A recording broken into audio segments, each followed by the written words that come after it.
เสียงกองเสียงกองเสียงมองต่ำเข้าเสียงตุเจ้าเต็ดทำมาแล้วขอถวายความเคารพครูบาอาจารย์ทุกรูปทุกตนที่เปิดเครื่องวิทยุรับฟังตามวัดตามวาขอความสุขความเจริญจงบังเกิดแก่บรรดาศรัทธาญาติโยมบรรดาพ่ออุ้ยแม่อุ้ยพ่อออกแม่ออกพี่น้องศรัทธาญาติโยมทั้งหลายมาแล้วอัตมาภาพ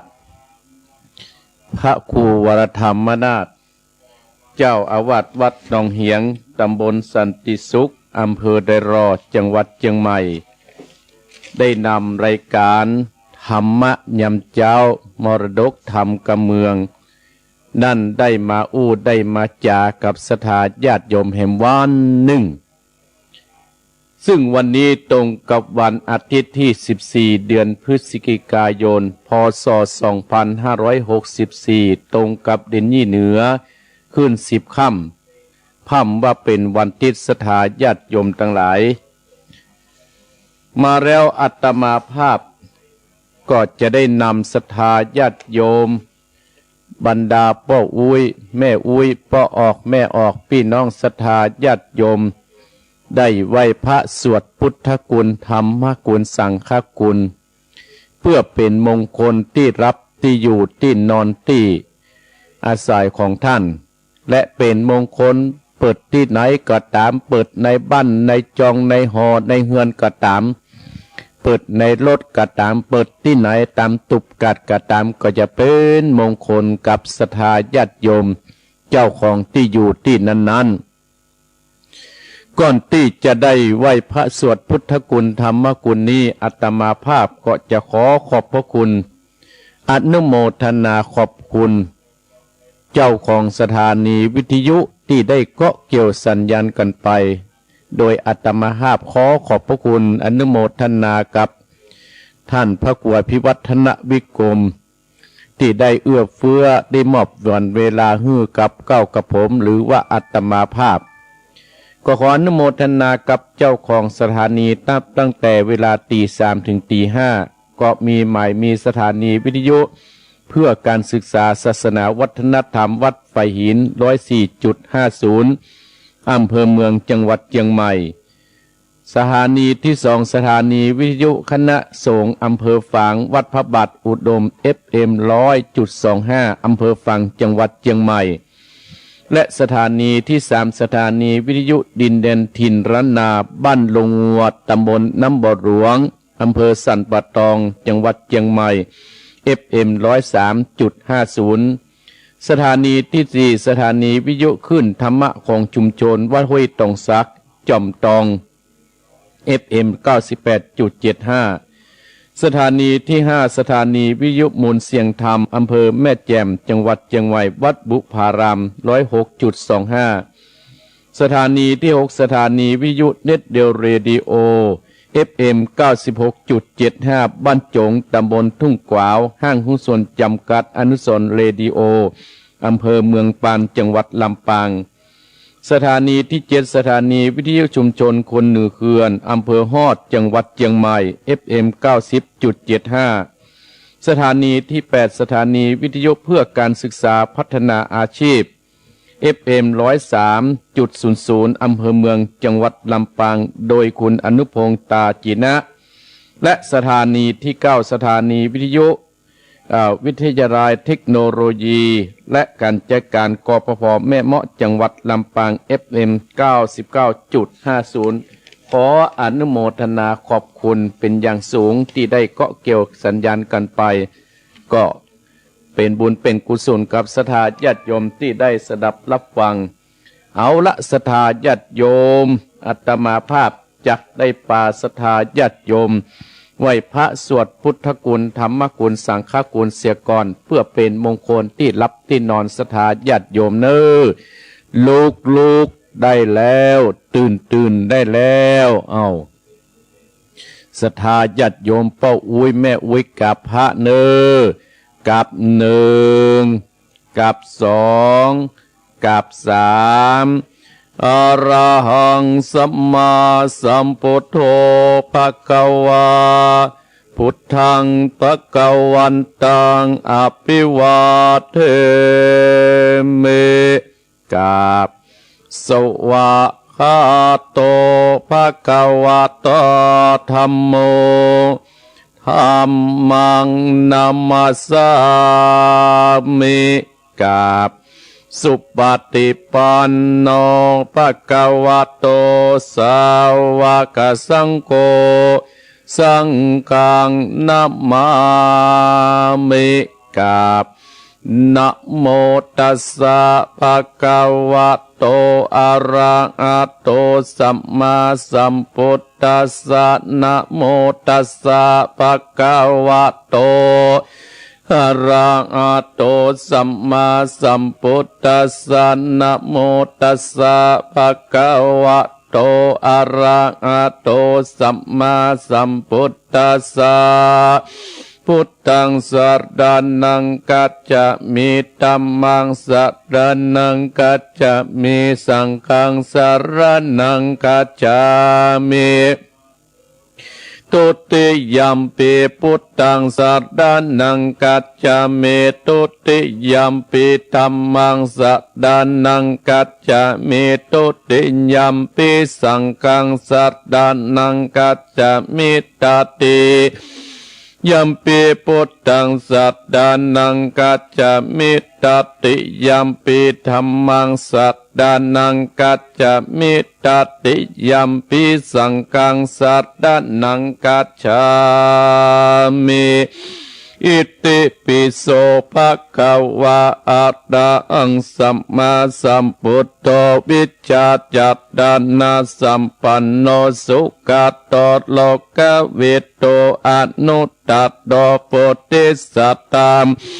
สันดาเตสัตตาเตวามนุสานังพุทโตภควาติสุวาคาโตภควตาธัมโมสันติติโกอาการิโกเออิปัจจิโกโอปัฏนายิโกปัจจัตตังเวทิตาโพวิญโยอิติสุปฏิปันโนภควโตสวากาสังโฆอุจโจปฏิปันโนภควโตสวากาสังโฆญาญาปฏิปันโนภควโตสวากาสังโฆสามิจิปฏิปันโนภควโตสังวางกาสังโฆญาติตังจัตตะเดปุตติสายุกานิอัตตาปุตติสาปุกะราเอสาภควโตสวากาสังโฆอาอุนนายโยปะอุนนายโยตักกิจนายโยอัญชาเดกระนิโยอนุตัดดังบุญญาเขตตังโลกัสสติสาธุสาธุปะปัญญาปัตตะมีสัมทิตตสสาธุปะปัญญาปัตตะมีวัดแวดล้อมมิตริญาปัตตะมีอ้อมล้อมระวังดีศีลปัตตะมีบังออกดาบเมตตาปาลามีภาเปตังปืนตานะปัตตะมีเป็นปืนตังต่อเบกาปัตตะมีก็เป็นเวียงสัจจะปัตตะมีแวดระวังดีเป็นไม่เต้ากันตีปัตละเมกลายเป็นหอกดาบบังหน้าไม้และปืนไฟอาทิตตานาปาละมีพับปับไปจุแห่งแข่งแรงปับหนุมันปีสั่งไปเปบทุกตะเวเตนางตรณีอาจารย์เสือเหมือนพันอยู่กลางน้ำนาทีกว้างตอกกว้างแตกตีฟองนาดนองนานอกเป็นเกาตอกดอกไม้มาปูจาพระเกณฑ์ตายสัตตันพระปุตตังเลยจุงมาไปโปรดมาอนุญาตพูดผู้กาแต่ดีแม่ทอดดาตีออกมาดิดมวยผมอยู่ที่ตาจังไรขัดกงาสับพ้นดินพ้นน้ำนาดีลงพระไปก็งับตับเต้าไปยามานเอาปุ่นกว่าภายยกมือต้นหัวใส่กาผู้กานี้ชื่อว่าลูกศิษย์พระพุทธเจ้าตนมีบุญสมปานพระพุทธเจ้าจริงตั้งพระปัญญาปัตตมีไว้เก่าจรนะ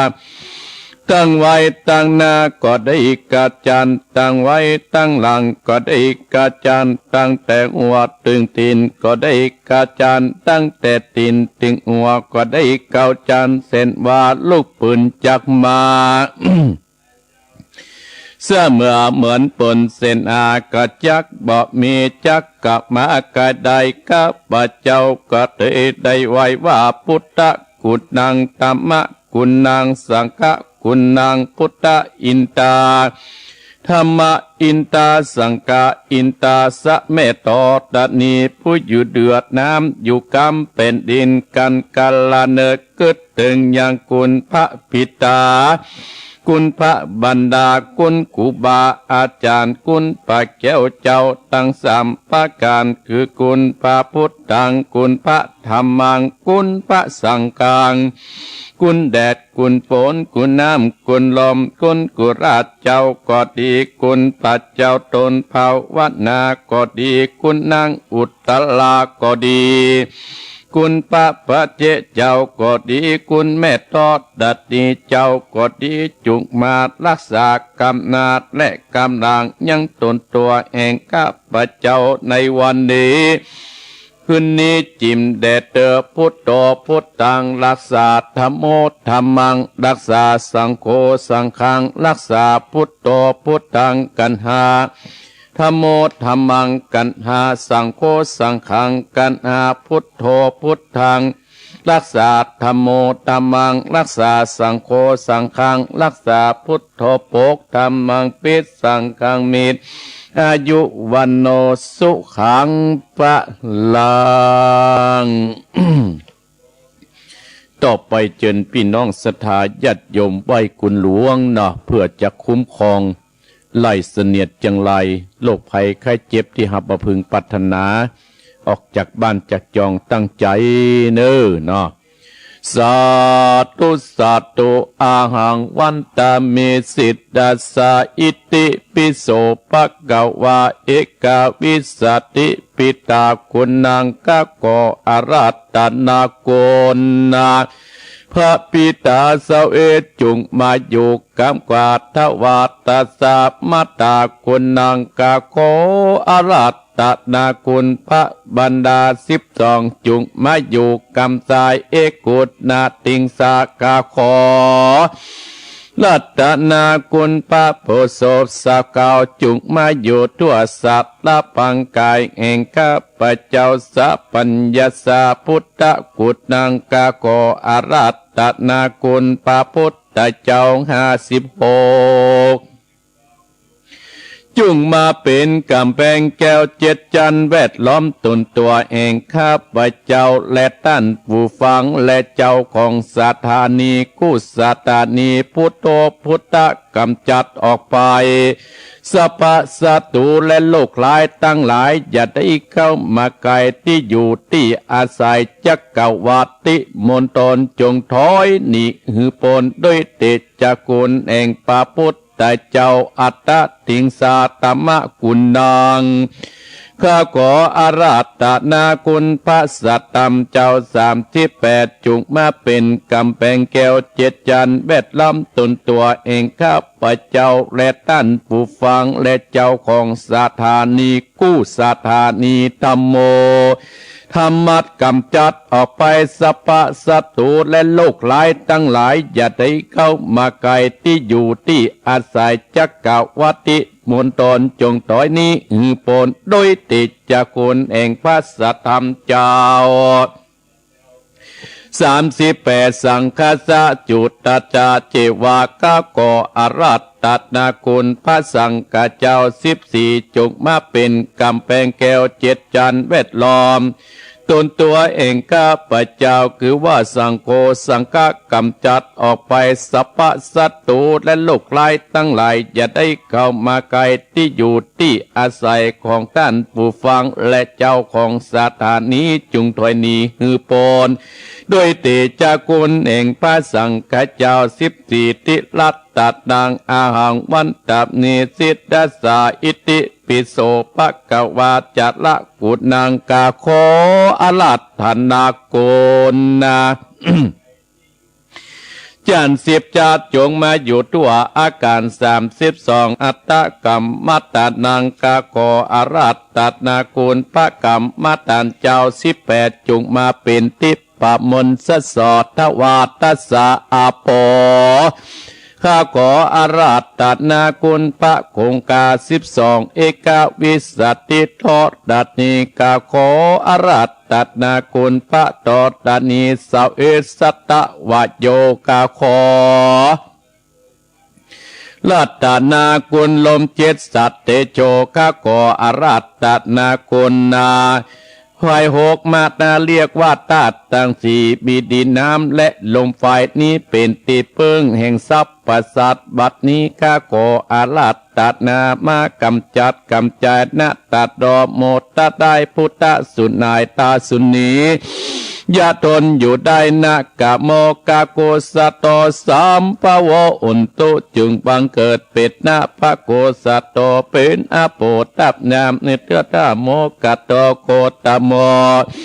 สัมภวะอุนตุจึงบังเกิดเป็นโมคือว่าพระโกนะโกเป็นตัดลมเชื้อมังสะและโลมาพุทธกาโลกัสสะโปสัมภวะอุนตุ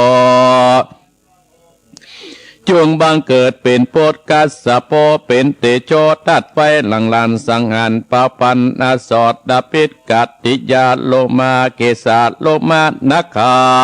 ทันตะตะโยมังสามะอาโดอาเจอาเจมิจังวากังอัตตยังยะกัดดังกิโลมะกัมปิอากังปัปปะสังอันตาอันตะกุณังอุตตาติยังก็เดสามเป็นนางเสมังอุปโอโลอิตาเสโตเมโตอโสวาสาเก่งโกสิงกาตสิกามุตตังมัตตะเกมัตตาลงผงหมูสอดเป็ดกติยากันวัตตุกาปะกะตาก็หือวิ่งหนีตะกะโมโกตะโมสัมปวะอุนโตจงบังเกิดเป็นตาคือภาษีกัญญมุนีเป็นปัตตเวตติมยะกัดดอเมตตโยสัมปวะโอนตุจงบังเกิดเป็นยะคือภาษียะเมตตอยเป็นอากาศพุ่งหมู่สอดตะพิษกัตติญากันวาดได้ยินตุกาปะกาตาก็ทนอยู่บอดใดกาปะพุทธเจ้าก็น้อมไว้คุณอากาศ10 ตาคุณอาการ21คุณอักขระ33คุณนิสวาสคุณอัสสวาสคุณปัสสวาสคุณศีล5ศีล8ศีล10คุณศีล227คุณปัญญาคุณสัตตาคุณสกิตาคาคุณอรหันตาคุณมรรคสีผลสีนิพพานหนึ่งเป็นเก่า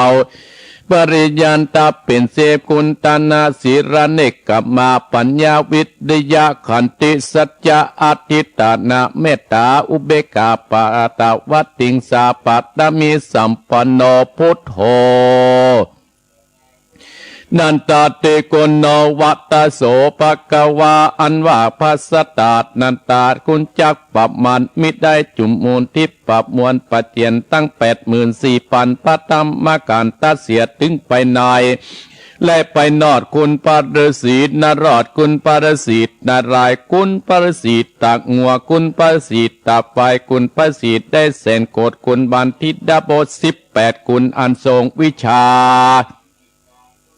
แห่งพระพุทธเจ้าเตตายคุณพระสยาตคุณพระบาทคุณพระตาดคุณพระมหาโมกขราคุณพระสัตติบุตรคุณพระมหาอุปกุฎคุณติ12คุณพงคุณบันทิตาสัมมเนน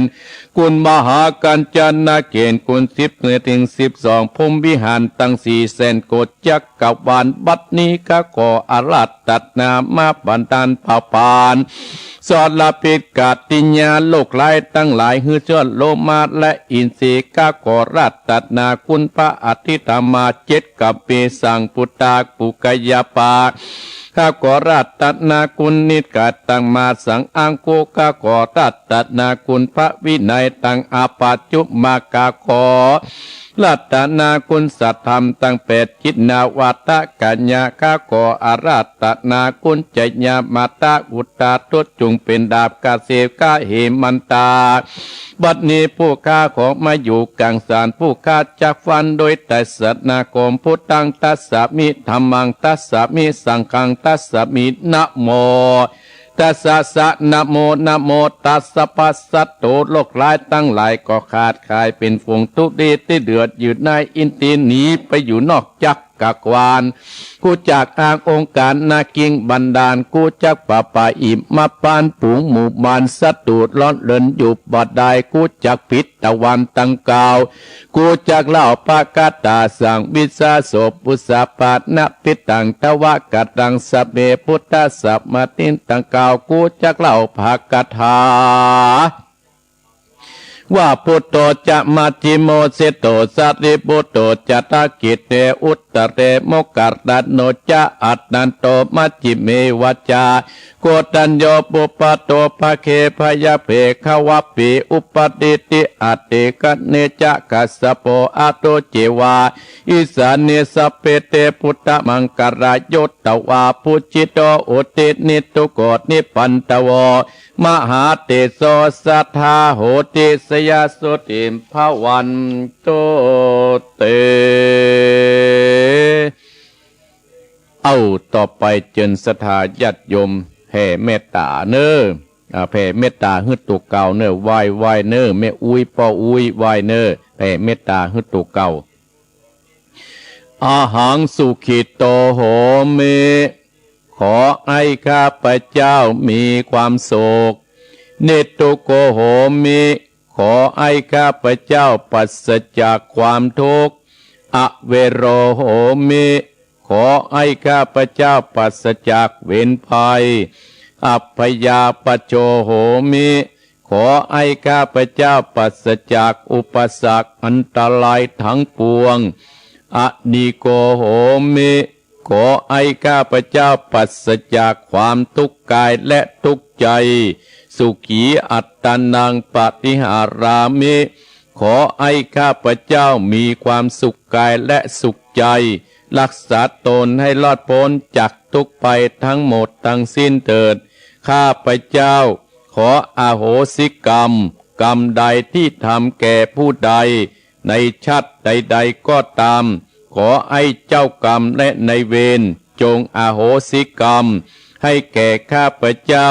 อย่าได้จองเวรและจองกรรมต่อไปเลยแม้แต่กรรมที่ใครๆทำแก่ข้าพเจ้าก็ตามข้าพเจ้าขออโหสิกรรมให้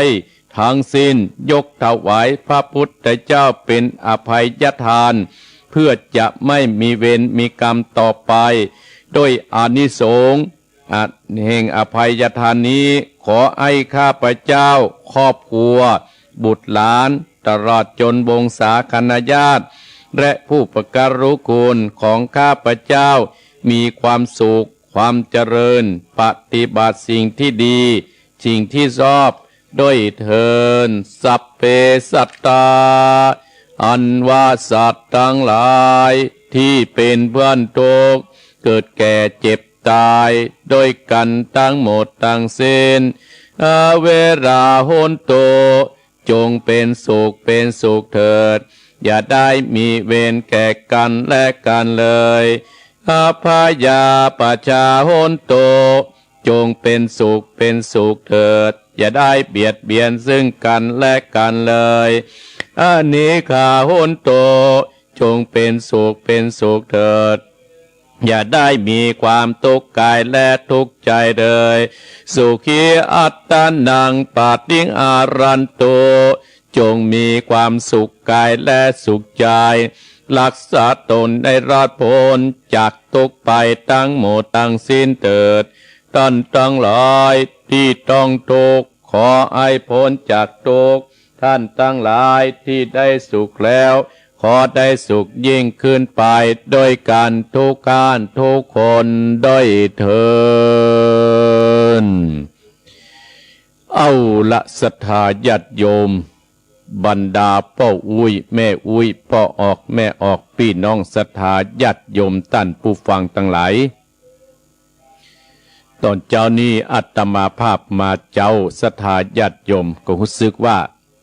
เสียงมันสดใสหน่อยหนึ่งเพราะว่าตะวันนี้เปลี่ยนเน็ตไปศรัทธาญาติโยม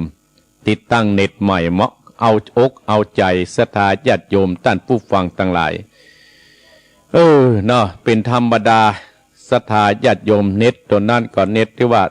เอาหลุดหลายคงจะบรรลุละตัวนี้นะของเปลี่ยนเป็นอันนี้ใหม่หมดละตามที่ท่านพระครูพิวัฒนวิกรมแนะนำอานิสงส์ของการสวดมนต์ศรัทธาญาติโยมอานิสงส์ของการสวดมนต์มี10 งดการ12 ข้อ 1. การสวดมนต์ทุกวันเป็นมงคลแก่ตัวเองและครอบครัว 2. เป็นการบำเพ็ญภาวนาอย่างหนึ่ง 3. ทำให้จิตใจบังเกิดกุศลได้ง่าย 4. ทำให้จิตใจสงบสุข 5. เหมาะสำหรับการเตรียมตัวก่อนวิปัสสนากรรมฐาน 6. เป็นบุญที่กล่าวคำศักดิ์สิทธิ์ที่พระพุทธเจ้าบัญญัติไว้ 7. สวดมนต์เพื่อถวายเป็นพุทธบูชา 8. เพื่อป้องกันภัยวิบัติ 9. เพื่อความสำเร็จในสมบัติทั้งปวง 10. ให้ทุกข์ต่างๆหมดไป 11. เป็นการขจัดภัยต่างๆ 12. เป็นบรรเทาการความเจ็บปวดต่างๆท่านทั้งหลายนี่แหละศรัทธาสัตยมทั้งหลายคืออานิสงส์แห่งการที่อาตมาภาพ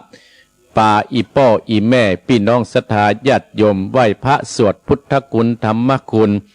และสวดปารมี30 ทัศของครูบาเจ้าหรือว่าปารมี9 จานของครูบาเจ้าศรีวิชัย และสวดกุลหลวงและแผ่เมตตาให้กับเจ้ากรรมในายเวรศรัทธาญาติโยมเนาะ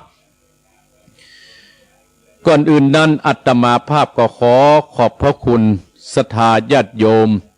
ที่ได้มาร่วมงานกฐินเมื่อวันที่7ที่ผ่านมาขอบพระคุณไปยังพี่น้องคณะศรัทธาที่มาจากบ้านสันโป่งอำเภอแม่ริม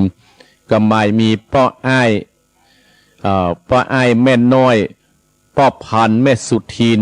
ตลอดถึงหลายผู้หลายคนน้องแต้วเขาที่ได้ปากันมาศรัทธาญาติโยมแล้วขอบคุณศรัทธาที่มาจากอำเภอสันกำแพงเป็นล้ำรถบอกหูจักอาตมาภาพเปิ้นกับมาเพราะว่าอาตมาภาพสอบถามว่ามาจากที่ไหนมาจากอำเภอสันกำแพงเพื่อว่าฟังเสียงอาตมาภาพในตอนเช้านี้พี่น้องสันกำแพงก็เขาเดียวก็โทรมาเนอะเดี๋ยวก็โทรมามาจากกับอาตมาภาพจดเบอร์ไว้เหรอ0828857225เนอะ0828857225แต่บ่ใจฮื้อโทรเด้อนะและขอขอบคุณพี่น้องที่มาจากสันทรายและพี่น้องที่มาจากในตัวเมืองเชียงใหม่ขอบคุณแม่แม่จันเพนคำโพธาหลายผู้หลายคนและแม่จรูนนักศรัทธาญาติโยมมาตังบ้านโฮงนี่ก็ขอบคุณพี่น้องคณะศรัทธาบ้านเหล่าเหยาวใต้มานักหนาป่าป้านตลอดของพี่น้องจอมตองพี่น้องจำตองแม่ต้อยแม่ต้อยพองศรีพร้อมด้วยคณะและหลายผู้หลายคนศรัทธาญาติโยมต้าลี่และก็พี่น้องคณะศรัทธาตังหนองหายนี่ก็มานักศรัทธาญาติโยมและขอบคุณพี่น้องคณะศรัทธาอำเภอเดลอดทุกท่านและท่านผู้ฟังทุกคนเนอะที่ได้มาร่วมกิจกรรมในการทอดกฐินประจำปีนี้แบบโลกนักศรัทธาญาติโยมก็ทยอยกันมาอาตมาภาพขอบพระคุณอนุโมทนาสาธุโดยเนาะศรัทธาญาติโยมแต่ว่านี่ก็ขอบคุณพี่น้องคณะศรัทธาที่มาจากวังเหนือและเวียงป่าเป้าแม่ขจานเนอโดยการนำของศรัทธาญาติโยมโดยการนำของศรัทธาหลายคนที่มาตะวาก็มีอย่างแม่เทียมจันทร์แม่ศรีดาและข้าพายคนแม่ก็ลืมโมป้อนะขออนุโมทนาสาธุด้วยนะก็กึดมาออกแต่กระเด็นนี้จะออกกระเด็นมาศรัทธาญาติโยมเพราะไม่ได้จดไว้แต่ใจความจำศรัทธาญาติโยมอนุโมทนาสาธุที่มาตะวาแล้วก็หลังจากนั้นตอนเช้าก็มีอยู่ศรัทธาญาติโยมวันนี้วันอาทิตย์ศรัทธาญาติโยมเป็นรายการของอาตมาภาพจะอยู่ถึง6 โมงเมื่อเช้าอันนี้ตี 4และศรัทธาญาติโยมอนุโมทนาสาธุพี่น้องศรัทธาญาติโยมก่อนที่จะธรรมะนี่ก็จะได้ขอบคุณศรัทธาญาติโยมที่เพิ่นเข้ามาพออนุโมทนาศรัทธาญาติโยมสลินทิพย์บุญเลิศที่อยู่กรุงเทพมหานครโยมสุกัญญาแก้วสุยะอนุโมทนาและอนุโมทนากับโยมแม่นงรักพิษทองจาอนุโมทนากับโยมจันทากองมุนคุณแวซายอนุโมทนากับโยมทองคำทิวงคามอยู่โยมใส่ผลกันทะยวงโยมวันเพนโยมแม่เดือนเพนทิมวางโยมมนัดปินตาชายปินตาฟังท่านพระครูเนิ่แต่บ่ได้โทรหาและ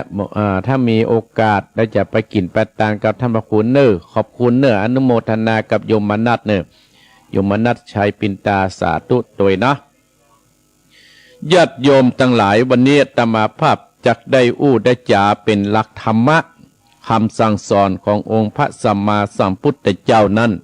มามาเป็นการตอบแทนศรัทธาญาติโยมที่ฟังหลังจากนั้นเฮาก็จะได้ฟังน้ำฟังธรรมมีชื่อว่าสุภมโมกขมา9 หางเทวกัญญานางไข่ฟ้าโดยเจ้าภาพนั้นก็คือแม่เพนแม่เพนข่าวเตี้ยพร้อมด้วยลูกเต้าจุผู้เจ้าคนเพื่อจักทำบุญตานไปฮื้อกับป้าน้อยปันแม่เงินจีนายอิและนายอเนกชัยกวินเพื่อจักริษะส่งกุศลฮื้อกับป้อสอนสายชัยกวินที่ถึงแก่เสี่ยงชีวิตไปแม่เพนกับท่าฟังเนออนุโมทนากับผูกที่10และสตาญาติโยม สำหรับธรรมะคำสั่งสอนที่อาตมาภาพจะได้อู้ได้จ่าธรรมะในจนเจ้านี้คนเฮาศรัทธาญาติโยมเกิดมาแล้วเป็นเรื่องธรรมดาที่เฮามีกีนที่เฮามีใจที่เฮาสามารถไปได้ทุกวี่ทุกวันที่เฮาสามารถไปเหนือไปใต้นั้นก็เพราะว่าบุญกุศลที่เฮาได้สร้างจัดปางก่อนศรัทธาญาติโยมที่เฮาหู้จักกันเพราะบุญปางก่อนศรัทธาญาติโยมที่เฮาอยู่ด้วยกันได้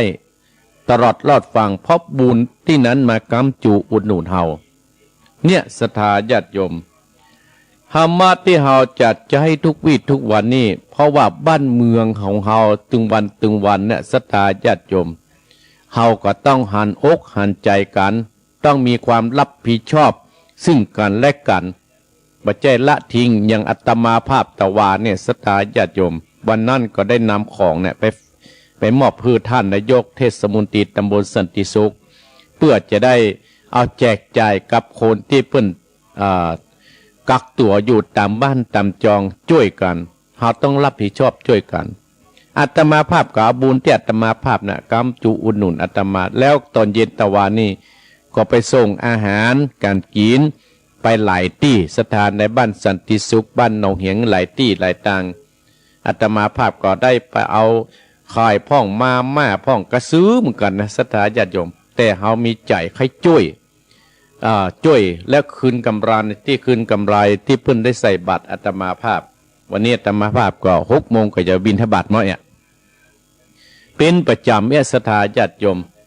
เป็นการเลี้ยงชีพเฮาถ้าเฮาไปบินเฮาหมูจะเอาที่ไหนมาคบมาฉานล่ะ ก็จะเป็นได้ไปจูศรัทธาญาติโยมเพิ่นใส่บาตรก็มีหลายอยู่เนาะธรรมะที่จะมาอู้มาจาท่านทางนี้ก็คือเกี่ยวกับเนื้อกับตัวเฮาทั้งหมดทั้งมวลนี่อาตมาภาพได้ยกมา18 ข้อศรัทธาญาติโยมจะจบหรือประจบหรือถึงเวลาอาตมาภาพก็จะเทศธรรมเนาะ1เวรย่อมระงับด้วยประการจองเวร2คบคนเช่นไรย่อมเป็นคนเช่นนั้น3ย่อมรักและปกป้องรักษาและคุ้มครองบุญย่อมรักปกป้องรักษาคุ้มครองคนดีและประพฤติดีเสมอ 4. วันที่ดีที่สุดก็คือวันที่ได้ทำความดีและสละบุญ 5. เรื่องที่ผ่านไปแล้วก็เหมือนวันวาอย่าเก็บมาเป็นหนามทิ่มแทงตัวเองอีกเลย 6. การเลือกคบคนดีมีแต่นำความสุขมาให้ 7. บุญวาสนาเป็นสิ่งที่สร้างเองได้หากไม่มีก็ทำให้มีที่มีอยู่แล้วก็ทำยิ่งขึ้นไป 8. ศรัทธาญาติโยม8แต่กี้7เนาะศรัทธาญาติโยมเนาะแต่กี้7บัดนี้เป็นข้อที่8ผู้เห็นโลกเป็นของวุ่นวายนั่นแหละคือเป็นผู้ที่มีบุญ 9. เรื่องใหญ่ที่สุดในวันนี้พอถึงวันพรุ่งนี้ก็เป็นเรื่องเล็ก 10เรื่องเล่าปากต่อปากการสุดท้ายก็เป็นแค่คำนินทา 11ใช้จิตใจที่ชอบตำหนิผู้อื่นมาตำหนิตัวเอง 12ถ้าเราบัดทิ้งบุญก็บัดทิ้งเรา 13ปัญหาเป็นสิ่งที่เราต้องแก้ไขกรรมเป็นสิ่งที่เราต้องชดใช้ทุกสิ่งนี้เราต้องทุกทั้งหลายที่เป็นสิ่งที่เราต้องดับ14ศีลมากมายไม่ต้องรักษาให้หมดทุกข้อรักษาใจให้ดีกายวาจาใจ15แสงสว่างบนท้องฟ้าเกิดจากดวงอาทิตย์แสงสว่างชีวิตเกิดจากการปล่อยว่าง16คำจริงใจไม่ใช่คำที่คำพูดและการปฏิบัติต้าน17นะศรัทธาญาติโยมความสุขเกิดจากจิตใจสะอาดบริสุทธิ์18ธรรมดาของชีวิตมีแล้วก็กลับมามีได้โลกสลับกันไปมาเมื่อมีมืดแล้วก็มีสว่างเป็นต้น18ข้อที่อาตมาภาพจะได้อู้ได้จะอาจจะประคบอาจจะมาอู้ในวันติดหน้าก็ได้ศรัทธาญาติโยมเนาะเพราะว่าถึงเวลาอาตมาภาพก็จะได้เทศน้ำเทศธรรมต่อไปเวรย่อมระงับด้วยไม่การจองเวรศรัทธาญาติโยม เฮาหมู่เฮาเจ้าพุทธทั้งหลายเวรเนี่ยมีกันกูคู่กูคนจะโดยตรงหรือว่าตังอ้องก็ตามศรัทธาญาติโยมบางครั้งเฮาไปทำบุญอาจจะประจับอกจับใจเฮาก็ได้ ถ้าไปจองเวรน่ะบุญเฮาก็จะหายเวรย่อมระงับด้วยไม่ไกลจองเวรเนี่ยท่านทั้งหลายถ้าไผ่ทำได้ก็จะเป็นบุญนะศรัทธาญาติโยมอีพ่ออีแม่พี่น้องศรัทธาญาติโยมก็เอาองค์พระสัมมาสัมพุทธเจ้าหานี่กันเปิ้นบ่จองเวรเทวทัตหรอกขณะเทวทัตน่ะทำลายคู่พิธีทางศรัทธาญาติโยมทำไทยด้วยผีตีทางไผ่ที่ได้จองเวรจองกรรมกับคนนั่นคนนี้โดยคนที่ทั้งหลายบางผู้บางคนบ่ฮู้จักบาปจักกุญเนี่ยท่านหลายจองเวรผิดทุกเจ้าปุ่นจองเวรผิดพ่อผิดแม่ปุ่นมันก็จะเป็นบาปกรรมติดเนื้อติดตัวเข้าไปภายที่จองเวรจองกรรมเนี่ยจะย่อมอยู่ความเจริญบ่ให้มีเท่าใดท่านทั้งหลายพอเอาเทวทัตท่านน่ะเป็นเพื่อนพระพุทธเจ้าโตยกันมาขนาดผลสุดท้ายจองเวรพระพุทธเจ้าว่าสามารถอยู่ในโลกได้นี้ได้ก็โดนแผ่นดินนี่สูบเอาไปอันเนี้ยศรัทธาญาติโยมเฮาก็เอามาเป็นแบบเป็นอย่างเฮาเวรย่อมระงับด้วยไม่จองเวรสองคบคนเช่นไรย่อมเป็นคนเช่นนั้นบรรดาพ่ออุ้ยแม่อุ้ยพ่อออกแม่ออกพี่น้องศรัทธาญาติโยมถ้าเฮาเนี่ยไปคบคนบุญคนบุญเฮาก็จะเป็นคนบุญปัจจุบันศรัทธาญาติโยมอย่าเฮาบรรดาศรัทธาบรรดาพ่ออุ้ยแม่อุ้ยพ่อออกแม่ออกพี่น้องศรัทธาเฮาคบคนที่เพิ่นกินเพิ่นทานเนี่ยคบคนที่เพิ่นกินเพิ่นทานเฮาก็จะเป็นคนกินคนทานถ้าคบคนอย่างใดคนฆ่าชาติตาชีวิตถ้าคบคนหุ่มไปตั้งซ่อนหุ่มไปตั้งเซาะปุ่มซอกป่ามันก็จะเป็นคนไปจะอ่านศรัทธาญาติโยมก็จะเป็นคนไปก็จะเป็นคนไปจะอั้นอย่างบรรดาศรัทธาญาติโยมพบแม่จีรพันธ์โมป้อให้แม่จีรพันธ์ซ่อปาคนไปทำบุญหรอเผียลำปุงลำปางเปิ้นกับไปเผื่อที่ไหนเผียพงงูพังงาเปิ้นไปหมดศรัทธาญาติโยมเนี่ยแม่จีรพันธ์นะเฮาโคเปิ้นก็จะเป็นบุญเป็นกุศลกับเฮานะแต่ว่าเปิ้นกับปาคนมาที่วัดหนองเห็นเป็นลำรถตู้เปิ้นเนี่ย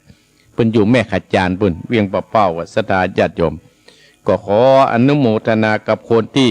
เปิ้นหุ่มกินหุ่มทานเพราะฉะนั้นเฮาต้องเลือกเฮาจะซื้อผักเฮายังเลือกผักที่มันแงมเหรอเฮาจะเซาะสิ่งที่เฮาจะกินอาหารเฮายังกินอาหารที่ดีเนาะเนี่ยเพราะว่าคบคนเช่นไรย่อมเป็นคนเช่นนั้นเฮาคบคนจะได้มันก็จะเป็นคนจะอ่านศรัทธาญาติโยมอันนี้อาตมาภาพได้ได้จาฮือศรัทธาญาติโยมบุญย่อมปกป้องรักษาและคุ้มครองคนดีและประพฤติดีเสมอเนี่ยข้อที่สามบุญย่อมรักษาปกป้องรักษาและคุ้มครองคนดีและประพฤติดีเสมอบุญเนี่ยมันก็จะปกป้องคนที่เปิ้นเป็นคนดีนั่นทั้งหลายคนดีในที่นี้เราอาจจะมองด้วยตาเปล่าประหารศรัทธาเราต้องใจปัญญาคนดีตั้งแต่ในครอบครัวกับคนดีคือรู้จักบุญคุณพ่อบุญคุณแม่บุญคุณครูบาอาจารย์เนี่ยอย่างบรรดาศรัทธาญาติโยมขึ้นสีขาวในรู้จักบุญคุณครูบาอาจารย์กับป้ากันไปกินไปทานป้ากันไปทำบุญสุนทานป้ากันไปฮื้อกำลังอกกำลังใจเนี่ยป้ากันไปฮื้อเพื่อกำลังอกกำลังใจที่เปิ้นมีงานทอดกฐินจัตวาเนี่ยก็ลังไหลกันมาศรัทธาญาติโยมที่วัดป่าตังเจริญนั่นแล้วก็โพสต์มาถึงหนองเฮียนก็เลยได้น้ำแปะน้ำใจด้วยนะศรัทธาญาติโยมวันนี้ก็มีหลายที่หีวัดหม่อนห้วยแก้ววัดฟ้าลางวัดโต้หลายที่แต่บนแสนสุขก็หันรู้สึกว่ามีวัดไม่หนองหอยนี่เป็นต้นซะแต่อาตมาภาพบ่ได้ไปหน่อยเนื้อศรัทธาญาติโยมอยู่วัดนะอยู่วัดวันนี้วันติดอยู่วัดอยู่เพราะว่าการงานก็ขี้คายไปแล้วศรัทธาญาติโยมอาตมาภาพก็ขอบพระคุณกับอีพ่ออีแม่พี่น้องศรัทธาญาติโยมบรรดาพ่ออุ้ยแม่อุ้ยพ่อออกแม่ออกที่คือการสนับสนุนอาตมาภาพโดยมีท่านพระครูพิวัฒนวิกรมนี้เป็นต้นเป็นประธานตลอดถึงคณะศรัทธาญาติโยมที่รู้จักอาตมาภาพเนี่ยที่เป็นได้มาช่วยเติมแท่งวัดวาถึงสวยงามขึ้นแห่งจัดนักศรัทธาญาติโยม มีไผอวดวัดตกเก่าก็อวดในการสถานเนาะ แม่จีรพันธ์ไข้หัวละหันแม่สีดาแม่เทียมจันทร์ไข้หัวละตรึงสตาญาติโยมที่มาเนาะอนุโมทนากับป้านันคำเคสิกนาลีแม่สวนพิษที่เข้ามาดูดังนั้นแม่ยมแจ่มจันทร์เนอะแม่ยมแจ่มจันทร์สีล้อมโอ้ขอบคุณอนุโมทนายมแจ่มจันทร์เนอะช่วงนี้ก็พอได้ทักทายตั้งเฟซตั้งไลน์เต้าใดเพราะว่าการงานก็ยังบ่ขี้คายเด้อแต่พออาตมาส่งก่อนนะไปฉีดยาสถาญาติโยมโอ้เข็ม3นักแก่เนี่ยวันที่3อาตมาภาพเมื่อยมาก็ได้กระเจ็บหั่นได้กระเจ็บนี่สถาญาติโยมบัดซีดก็กลัวเนี่ยพี่น้องกรุงเทพมาเนี่ยเนาะจะเป็นได้สิทธิ์ประเด็นนี้เริ่มขี้คายประตังที่ดีละสถาญาติโยมเนาะเนี่ยเพิ่นบอกว่าบุญย่อมรักษาปกป้องและคุ้มครองคนดีและประพฤติดีคนใดประพฤติดีเนี่ยสถาญาติโยมบุญย่อมรักษา4ข้อที่4วันที่ดีที่สุดคือวันที่ทำความดีและสะสมบุญโอ้อย่างบรรดาสถาญาติโยมตะวานี่ไงเปิ้นมากันอย่างว่าแม่จีรบันปาพี่น้องสถาตังเวียงปะเป้าวังเหนือมันอันเนี้ยเป็นวันที่ดีที่สุดคือวันสร้างทำดีและสะสมบุญอันนี้ก็อนุโมทนากับสถาญาติโยมข้อที่5เรื่องที่ผ่านไปแล้วก็เหมือนวันวาอยากเก็บมาเป็นน้ำทิ่มแทงตัวเองอีกเลยให้จะได้สัก6ข้อเนี่ยสถาญาติโยมเนาะเหลือแหม10กว่านาทีอาตมาภาพจะได้เปิดใส่ยำเจ้าให้สถาญาติโยมก็เหลือแหมเรื่องที่ผ่านไปแล้วก็เหมือนวันวาอยากมาเก็บเป็นน้ำทิ่มแทงตัวเองสถาญาติโยมการที่เขาเนี่ยทำงานนะสถาญาติโยมก็เป็นเรื่องธรรมดามันจะต้องเป็นเรื่องธรรมดาอาตมาภาพในวันกฐินโอ้ฮับ108สถาญาติโยมฮับ108บึดอันหนึ่งมาบึดอันหนึ่งมาช่วงนี้เป็นโรคโควิดหรอมีเมื่อเขาว่าไปเลยแต่ประวัติจะว่าคนเราจะทำบุญเนี่ยต้องรักษากายวาจาใจให้ดีโดยเฉพาะวาจาในสถาญาติโยมเขาจะอู้อย่างใดให้คนเนี่ยมีกำลังใจถ้าเขาอู้ให้เปิ้นมีกำลังใจมันเป็นบุญนะบางคนเนี่ยโอ้ตื่นมาขอได้อู้ทิ่มแทงหัวใจคนอื่นแล้วมีความสุขอ่ะอันนี้มันจะเป็นบาปติดเนื้อติดตัวเขาในสถาญาติโยมบางคนน่ะว่ามาวัดมาวาแล้วโอ้สุดท้ายก็ได้มาทำด้วยเดวาจาที่ทิ่มแทงคนอื่นนี่เปิ้นเนี่ยเหมือนกับเศษแก้วที่มันทิ่มแทงเนี่ยสถาญาติโยมอาตมาภาพขอบคุณสถาขึ้นสีขาวที่หึ่งกำลังใจอาตมาโดยตลอดเรื่องที่ผ่านไปแล้วก็เหมือนวันวาอย่าเก็บมาทิ่มเป็นน้ำทิ่มแทงตัวเองอีกเลยคอยโหการเลือกคบคนดีมีแต่นำความสุขมาให้การที่เราเลือกคบคนดีเนี่ยมีแต่นำความสุขมาให้กระแตนะสถาญาติโยมความสุขของคนเฮาเนี่ยต้องมันสรรหาสถาญาติโยมต้องมันสรรหาต้องมันแต่มันหาเหมือนกับเฮาที่ทรัพย์สมบัติเนี่ยอย่างสถาญาติโยมคบคนที่เปิ้นไปกินปะตันมันก็จะเป็นกินปะตันคบคนไปนั่งร้านอาหารมันก็จะนั่งร้านอาหารเนี่ยคบคนไปซ้อเฮ็ดมันก็จะซ้อเฮ็ดเนี่ยคบคนไปทำบุญมันก็จะทำบุญคบคนไปฟังธรรมมันก็จะไปฟังธรรมมันก็ดึงจะจวนกันไปละการเลือกคบคนดีมีแต่นำความสุขมาให้นำความสุขมาให้เพียงในครอบครัวพุทธศาสนาญาติโยมอันนี้ข้อที่7บุญวาสนาเป็นสิ่งที่สร้างเองได้หากไม่มีก็ทำให้มีอยู่แล้วก็ทำยิ่งขึ้น7ข้อบุญวาสนาเป็นสิ่งที่เราสร้างขึ้นสถาญาติโยมเหมือนเขาสร้างฐานะเขาเนี่ยกันหากมันมีเขาก็พยายามรีบทำเมื่อเขามีลมหายใจสถาญาติโยมหากได้มันมามีเขาก็รีบทำเพราะฉะนั้นอาตมาภาพได้นำมาอู้ทั้งหมด7ข้อด้วยกันมีทั้งหมดประมาณ18ข้อในอาทิตย์นี้1เวรย่อมระงับด้วยการไม่จองเวร2คบคนเช่นไรย่อมเป็นคนเช่นนั้น3บุญย่อมรักษาและคุ้มครองคนดีและประพฤติดีเสมอ4วันที่ดีที่สุดคือวันที่ได้ทำความดีและสะสมบุญ5เรื่องที่ผ่านไปแล้วก็เมื่อวันวาอย่าเก็บมาเป็นน้ำทิ่มแทงตัวเองอีกเลย6การเลือกคบคนดีมีแต่นำความสุขมาให้7บุญวาสนาเป็นสิ่งที่สร้างตัวเองได้หากไม่มีก็ทำให้มีที่มีอยู่แล้วทำ ยิ่งขึ้นไปมันก็จะเป็นบุญเป็นกุศลกับศรัทธาญาติโยมทุกท่านทุกคนเอาละศรัทธาญาติโยมเวลาขณะนี้จะตี 5 ค่ำ 10 นาทีอาตมาภาพจะอู้ไปเรื่อยๆศรัทธาญาติโยมแล้วจะได้นำธรรมมาเทศนาโดยธรรมชื่อว่าสุภมโมฆะมาเก้าหางนางเทวกัญญานางไข่ฟ้าโดยท่านเจ้าภาพก็หมายมีแม่เพนสถิติแม่เพนขาวเตี้ยพร้อมด้วยครอบครัวเพื่อทำบุญให้กับพ่อวิปานพ่อด้วยปานแม่เงินจินาอิและนายอเนกชัยกวินอุทิศบุญกุศลให้กับพ่ออเนกชัยกวินอ๋อนุโมทนาเนอศรัทธาญาติโยมตี 4:50 นาทีโทรมาได้เนอพี่น้องไกลๆโทรมาเนออนุโมทนากับโยมอัมพรกันทมีและท่านตะวันชัยกิแลโทรมาที่0828857225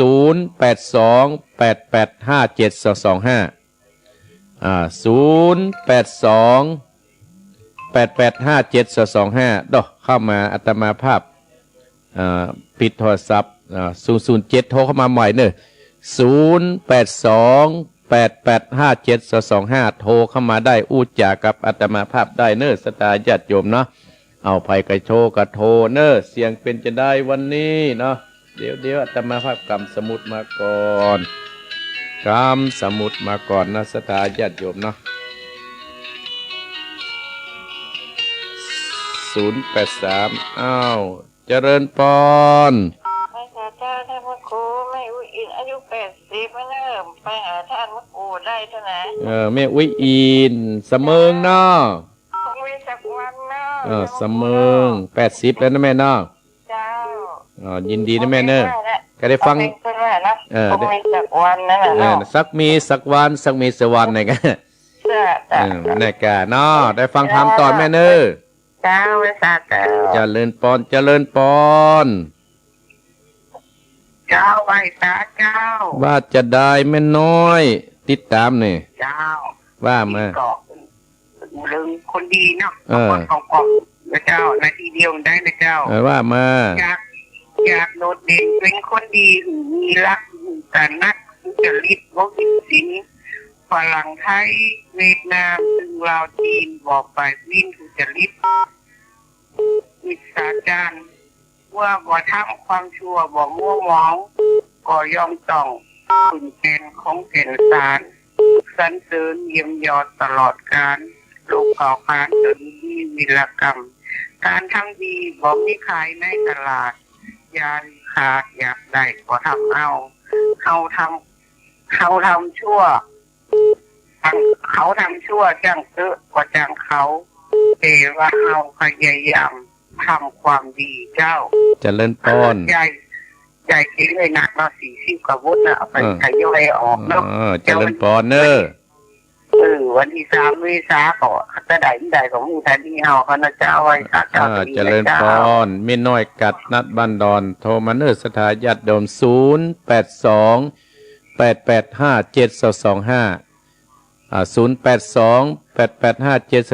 0828857225เอ้าพี่น้องฝังว่าจะได้เจริญปอนเจ้าข้าพเจ้าเจ้าท่านพระครูแม่สุกแก้วศิลปรสิทธิ์เตี้ยมะน้องละปุ่นเนอแม่สุกแก้วขอบคุณเนอที่หอมมาเนอเจ้าก็วันนี้ก็มีบุญแถมวันหนึ่งตื่นขึ้นมาก็ได้ยินเสียงน้ำเสียงธรรมจากพระครูได้ไหว้พระโนดธรรมแผ่เมตตาโดยท่านพระครูแต่เจ้าเลยเด้อเจ้าเด้อขอบคุณเนอแม่เนอเจ้ากลับไหว้สาธุเด้อเจ้าเด้อเจ้าเจริญปอนแม่สุกแก้วเจริญปอนกลับไหว้สาเจ้าท่านพระครูอยู่ที่ไหนท่านตับเตาชัยปราการเจ้าแม่ผ่านไม่อุ้ยผ่านได้ไหว้พระโดยท่านพระครูสองรอบวันนี้2 รอบแล้วเนาะตูน2 องค์อ่ะนะก็ได้ฟังธรรมนะอุ้ยเนอเจ้าขอบคุณเนอเจ้าสาธุเจ้าเจริญปอนแม่อุ้ยผันถ้ำตับเต่าเจริญปอนกลับไหว้สาครับพระครูมาแล้วป้อเลี้ยงใหญ่ป้อน้อยบุญปานครับผมวันที่มีบุญแบบวันได้ฟังท่านพระครูโอ้อนุโมทนาสาธุฟังวันนี้จะได้ขึ้นไปวัดเสาหินก็จะมีเพราะอันกฐินวันนี้โอ้มีกฐินวันนี้วัดเสาหินกะ ครับผม คนให้จะนักนอดทางฝั่งนี่เนาะใจบุญนักหรอก กสินสมัคคีบ่มีเจ้าศรัทธามาจากทางใต้สมัคคีในหมู่บ้านเนี่ยค่ะ โอ้ดีถ้าก้อยเขาจะไปเอี่ยวหาป้าน้อยเลยเนี่ย ครับผมก็ใครว่าข้าจะอยากถ้ามาครูแล้วมันมีที่ไหนบอกโอ้โหผ่านกับเพื่อนเลยรอนะ หยุดด้วยรอฮะอาตมามีโอกาสจะไปหาป้าน้อยบุญปานเนอะผม ป้าน้อยบุญปานบ้านเสาหินเนาะ ภาพเสาหินฟางครับ เฮ้กับอันพระบาทอุดมมันได้ไกลกันฮะสมมติว่าลูกจากเชียงใหม่ไป โอ้ที่เดียวกันเนี่ยการติดกันเนี่ยห่างกันประมาณ2 กิโลว่าลุง อ๋อโอเคอาตมาพัดจะไปสันต้นเปาฮะเนี่ย โอ้แต่ต้นตอมันถึงไก่มันพูดใจพูดก่อนเพื่อจะประการรู้ ก็ขี่รถไปได้เหรอเนาะ ครับ บุญรักษาป้าน้อยเนอะ ขับไปสาครับขับไปสาครั เจริ บ ญปอนป้าน้อยบุญปอนบ้านเสาหินเจริญปอนเอาใหม่เจริญปอนได้ยินแล้วนะเจริญปอน กราบไหว้ศาลเจ้าท่านพระครู แม่สีทอน แล้วติดสองสังยกละ น่ะสายประการฟังอยู่เนาะ เจ้า แต่ฟังธรรมต่อเนอะแต่ฟังธรรมต่อ เจ้า ยินดีนะแม่สีทอนเด้อยินดีเนอะ เจ้า บุญรักษานะ เจ้า เจริญปอนแม่สีทอนฝังมันนักนะเจริญปอน เจ้ากราบไหว้ศาลเจ้าท่านพระครู ว่าป้อย ขอกราบไหว้ศาลครูบาสังฆะบาละอยู่ท่าฟังเอาได้ฟังธรรมะหายงอมหายเหงาพระครูของเฮาความหูหมักกว้างตั้งไผ่ได้ฟังคนนั่นกระตึงงามวิจัยใจบานจืนแย้วบักกองวางสายโทรหาเศร้าพระครูกันเจ้าตนดังกูคำกูเจ้าฟังเป็นประจำปันใดได้ฟังก็นับว่าเป็นบุญนะเจ้าขอพระคุณเนอะท่านพระครูเนอะ ขอบคุณนะแม่สายพินเนอร์ เจ้าขอบคุณกุตนกุองค์นะเจ้า บุญรักษา ท่านพระครูเจ้ากราบไหว้ศาลเจ้าท่านพระครู บุญรักษา เจ้า เจริญปอนแม่สายพินเจริญปอน ไหว้ศาลเจ้าท่านพระครูเจ้า แม่จันทิพย์เจ้า จันทิพย์ ตั้งทีแรกว่าติดศาลเจ้า เมืองเชียงใหม่ว่าจะได้ปานนี้ปังได้ แล้วที่เปิดว่าจะเป็นอะไรอ่ะเจ้า รักษาสุขภาพเนอะ เจ้าก ฐินวัดเกตกะลำจะแล้วลากะ มีกฐินเจ้า วันนี้มีกฐินกะ อ๋อก ฐินสามัคคีเจ้า บุญรักษาเนอะ เจ้าไหว้ศาลเจ้า เจริญปอนแม่จันทิพย์เจริญปอนในตัวเมืองมาน แล้ มั ว สการเจ้าจากหลังการแม่สามพระแม่อายเจ้า แม่จันโสม เจ้า แม่จันโสม รีบกอบรีบโกย รีบถอรีบพายตลาดจะไว้สายบัวจะหนาวนะเจ้า โอ้สุดยอดเลย ฟังตลอดทุกอาทิตย์นะเจ้า ขอบคุณ เดี๋ยว เน จะ อะ พาฟังคำตัวนะเจ้า ได้รอฟังถามเนอะได้จะเฟรดแล้วเนอะ ไหว้พระตัวตั้งแต่แรกนะเจ้า เจริญ นมัสการสวยเลย เจริญปอนเนอะ เจ้านมัสการเจ้า เจริญปอนโอ้แม่จันสมแม่อายหลังกัดเจริญปอน ไว้สาท่านพระครูครับ น่านมาแล้วน่านปนันประเสริฐ ครับที่ตามรับฟังตั้งแต่สวดมนต์บุญครับ โอ้เปิดประทับเจ้าได้ ครับฟังไว้ตลอดครับ ยินดีเนอะป้าหนานเนอะได้อย่าเต้ทำแล้วเนอะ ได้ยินเสียงได้โอ้มนกมันใจโอ้มันหันหน้าตายขยุเข้าโต บุญรักษามีโอกาสได้พบกันใหม่จะ กำลังอันพระครูเนี่ยคือพระครูอยู่ดีมีสุขอัญวันยาวเป็นหลวงปู่หลวงไส้แก่ไว้เจ้ากันต่อไปครับ จะเล่นปอนจากวันหน้าเจริญปอนสายจนตอบ แม่พคำมันที่ไหนฝั่งเจ้า แม่บัวคำกะ เจ้า แม่บัวคำบ้านนี่ก็ บ้านเป็นงอนที่เล็กเจ้า บ้านแม่งอนขี้เล็กโอ้ ปล่อยคู่ที่ถ่ายกันตอนมันเมารถไป โอ้อนุโมทนาเนอะมันนอนนี่ก็ได้กะ ฮะ มันนอนวัดนี่ก็ได้ห้องปันเลอะ บ้านนี้จะได้มีกระถิ่นนั้นวันที่19เจ้า โอ้ที่19 เดือนยี่เป็งวันสุดท้ายเนี่ย เจ้า โอ้สถาวัดไม่งอนนี่ขนนักหรอเขาว่าเนี่ย เจ้ายินดีแม่บัวคำเนอะ เจ้ามาทั้งวันก่อนอย่าไปเจ้าก่อนมันชาเจ้า ขอบคุณเนอะ เจ้าอนุโมทนาสาธุ เจ้า เจริญพรเจริญพรแม่บุคคลงอนขี้เหล็กเจริญพร กับพ่อสาเจ้า อยู่ที่ไหน กระถิ่นมัตตะแวกับเจ้า อันนี้พาย หอยอ้อ ตั้งโสพลาม เจ้า ไม่แดง ไม่ได้ปสักกรรมเจ้าไม่ได้ไปสักกรรมแต่ว่าไม่ปลูกหอมไอ้เจ้า อ๋อแต่กระถินเขาแล้วหมื่นเลยเหรอ เอาแล้วหมดเลยเจ้าของว่าตะแวว่ะ ปุ้นงวดวันที่7มาแล้วไม่แดงแม่ วันที่อะไรก่อน วันที่7แล้ว อ๋อ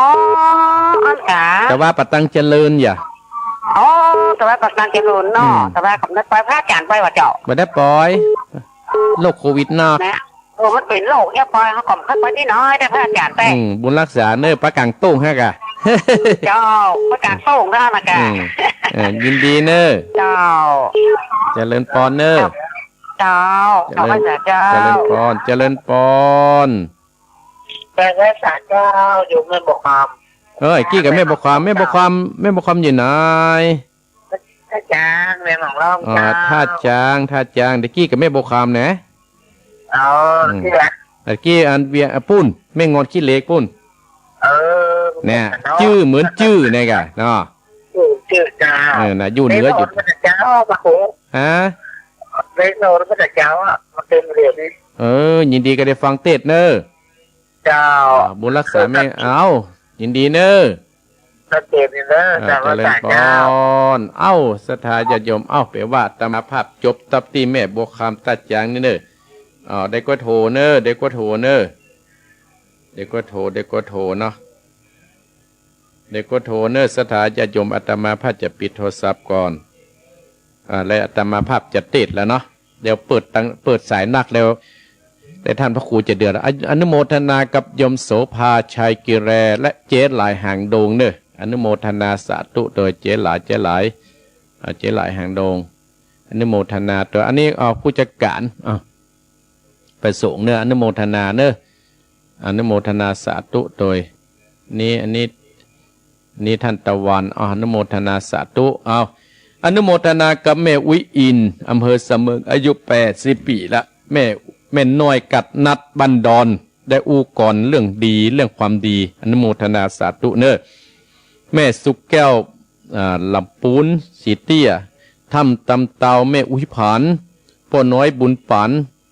บ้านเสาหินเฟิ่มฝางแม่สีทรชัยประการแม่ใส่พินลำปางต้องซ่านแม่สายพินนี่เล่าก่อนเล่าข้าวในม่วนแม่จันทิพย์อำเภอเมืองจังหวัดเชียงใหม่เกตกรามแม่จันโสมแม่อาย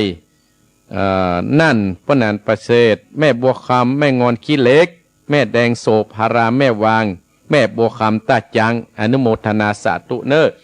ศรัทธาญาติโยมเอาละศรัทธาญาติโยมอาตมาภาพจะได้เทศน้ำเทศธรรมแล้วเนอศรัทธาญาติโยมมาถึงที่สุหมาเก้าหางผูกทวน10สุภมมกขะนางไข่ฟ้าศรัทธาญาติโยมเจ้าภาพกับแม่เพนขาวเตี้ยพร้อมได้ลูกเต้าได้ญาติกาจุผู้จุคนได้เป็นเจ้าภาพเจ้าศรัทธา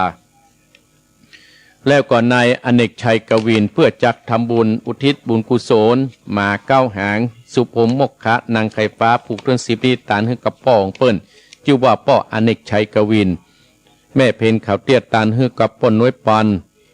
แม่เงินจีนนาอีเนอร์ขอให้เป็นบุญเป็นกุศลกำจุอุดหนุนศรัทธาต้านเจ้าภาพและไปถึงผู้ที่ล่วงลับดับขันต่อไปมาแล้วศรัทธาญาติโยมตังลีถ้าจะเปิดแม่ทองเนอฟังธรรมเนอมาแล้วเนาะศรัทธาญาติโยมทำมาเก้าหางผูกทวน10สุภมมกขะนางไข่ฟ้า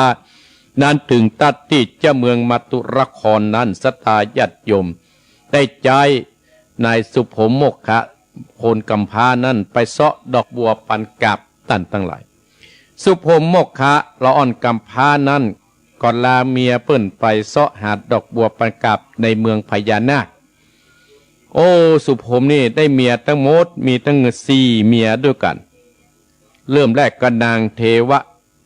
นางไข่ฟ้าเทวกัญญาเป็นเมียเก้าเป็นเทวดาที่ลงมาเกิดที่มาช่วยเตื่อมแท่งสุภมโมกขะตั้งหลายสุภมโมกขะก็ไปพดไปที่ไป ไปหาเสาะหาดอกบัวพดไปที่เมืองยักษ์เมืองมดงามเมืองพญานาค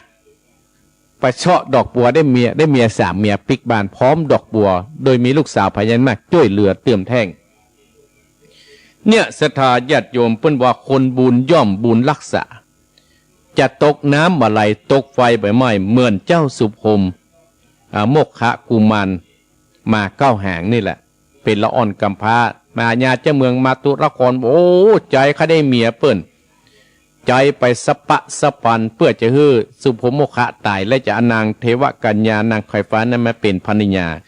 ผลสุดท้ายเจ้าสุพรมโมขะเนี่ยก็ได้ไปดอกบัวปันกาบดอกบัวนี่มันเอาขึ้นมานะหอมไปทั่วประเทศท่านทั้งหลายก็มาได้ดอกบัวปันกาบมา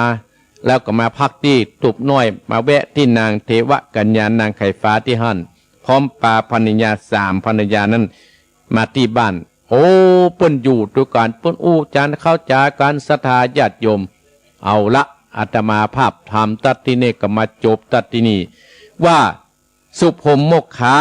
เอาดอกบัวไปถวายพญาเจ้าเมืองแล้วมันจะเป็นจะใดเปิ้นจะเงี่ยจะได้พญาเจ้าเมืองตนนี้จะเงี่ยจะได้อาตมาภาพก็สามารถที่จะหูได้ก็เชิญพี่น้องศรัทธาญาติโยมตั้งใจสดับรับฟังเรื่องหมาเก้าหางผูกท่วนสิบสุพรมโมกขะนางไข่ฟ้าตั้งแต่เวลานี้เป็นต้นไปเนอเอาละเนอศรัทธาญาติโยมอาตมาภาพจะเต็ดแล้วเนอแม่เพนตั้งใจไหว้เนอนะโมตัสสะปังกังวะโตอันลังอะโตสัมมาสัมพุทธัสสะปุณณาติวาเสสุพรมโมกขะคุมาโลปัตตุมังกะเอตวะอัตตาโนเกอานิมิตวะเต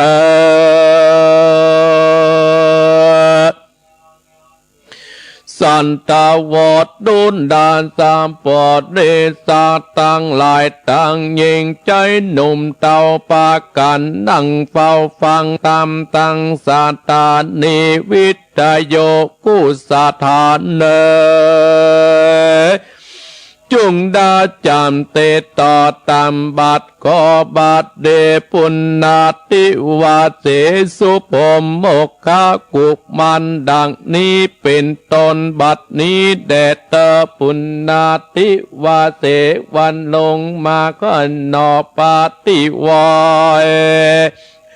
สุพรมโมกขะก็ถือดอกบัววิเศษจากเขตเฮือนตนเร่ร่อนรีบเอาไปสู่เมืองเวียงใจกะลาเตียวต้องถึงห้องปาลากินอันตาลาลมไปตัวลาตานีเจ้าบุเรใหญ่ดอยตั้งหลายกอดเตียวไก่ตั้งเตียวเก่าเหลวพอแล้วท่านเจ้าหนอปุติจานถือดอกบัวอ้อมเอื่นกันตาจื่นเอาใจรีบเร็วไปสู่ที่ปราสาทพังกาปัญญา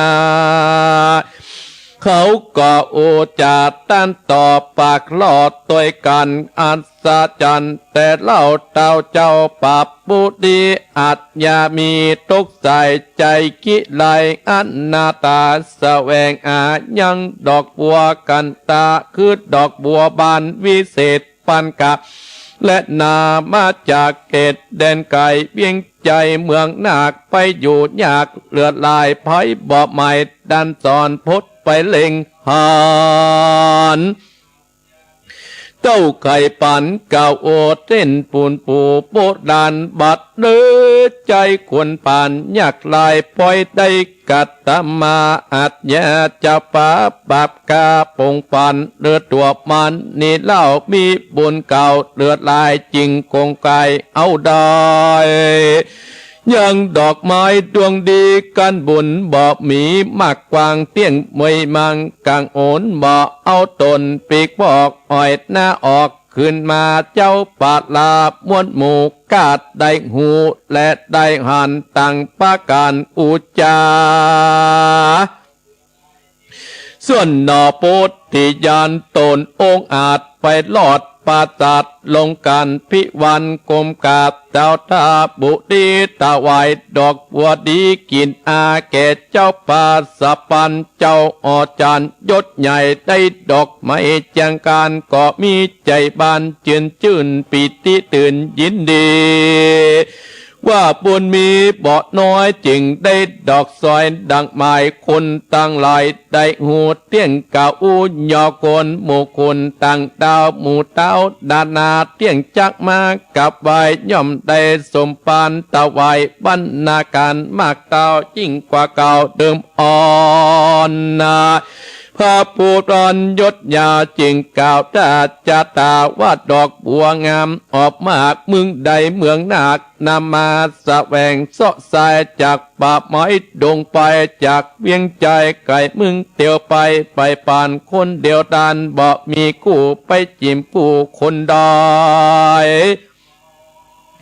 มึงจึงได้กล่าวจีแจ้งตีตามมีดอกโมนีหนุ่มดาวก็ก้มกาดตุนสาลำดับนาเต้นตอนติดเสียซอนตึงไปตึงเตาปีไปยศใหญ่แจ้งไว้จุอันกันเตานอกควรตามยอดใจกาดเสียงถอยสุดกำเจ้าหอกำเกิดกาดนิ่งในว่าใจเข็นใจนี่ใจกูแต่งใจมันไปถึงแดนไก่ต่างเตศบอดใจเขตเมืองกอนนาว่าฮือมันปีกปอกไหวหน้าออกขึ้นมามอดหลัดนามวยมางหรือตกขังเด่นไก่จักเอาสีดลงไปหลอบเบามาเป็นกู้ออจานบัดนี้ปล่อยพลิกมาอ่อยหน้าขึ้นมาเอาปูผาดอกบัวยื่นมาถวายกูกัดนิ่งไปกึดไว้บ่สมไปกัดนิ่งบางเต้าตาปังกดไม้กัดนิ่งก้อยกึดไปมาแจ้งจัดตาด้านตอดหนอบปุ่นไปมึงไปโคนนะไข่อาจได้ยังดอกใบบัวไข่กูดีใจไหลลากกูนิอาจจักปันยังรางวัลยกยืนด้วยใจจื่นโทมานาซาเต้าวันนี้นาใบจามึงจึงใหญ่ตัวอ่อนปิกเงือนตนที่เก่ากังป่าเศร้าดงเลกันขุนเตรียมใจเก่นใจตุกแต่งก้อยมอดดาบมวนกาดละมาหลอดคูจากหือยอดตั้งตาไปเรียกมึงมาบอดจามึงเจ้าอดทาดดาฟังกันว่าปัญญาติลาดเก่าเสียงกาดสุดกำนอกขุนตามกำพาก็ไวเต่าปัญญาจะเมืองบัดเดียวปิกเหลียวขึ้นสู่อย่างที่อยู่เต้นตนตาโตปะลังตัดนั้นบอดจาต้นจะฟ้าปับปาลาฟังคนจากเก่าโอกำถึงหูนอสับปัญญูนอนา เจ้าสุพมมกขาดได้นางนาดใจยอดตาสามน้อยสมสีสมดีพิลาดวันนาอาจเดือก่อนติดตัวตนเดียวมาจากห้องเมืองไก่นำไปกูเป็นร่วมจรอยู่ในเฮือนมันกันสีสุพรรณไก่ป่านางนอดาเทวะกัญญาสีโสภานันลาวงามบ่อเศร้าเสมอกันเจ้าออจานยดยาวแจ้งเก่าคิดยากะมะตันหาออกไม้บอกเกิดค่อยอุบายเต้ากะนิ่งไปไฟอ้อยยังสาวน้อยโสภาใจอัตนาธา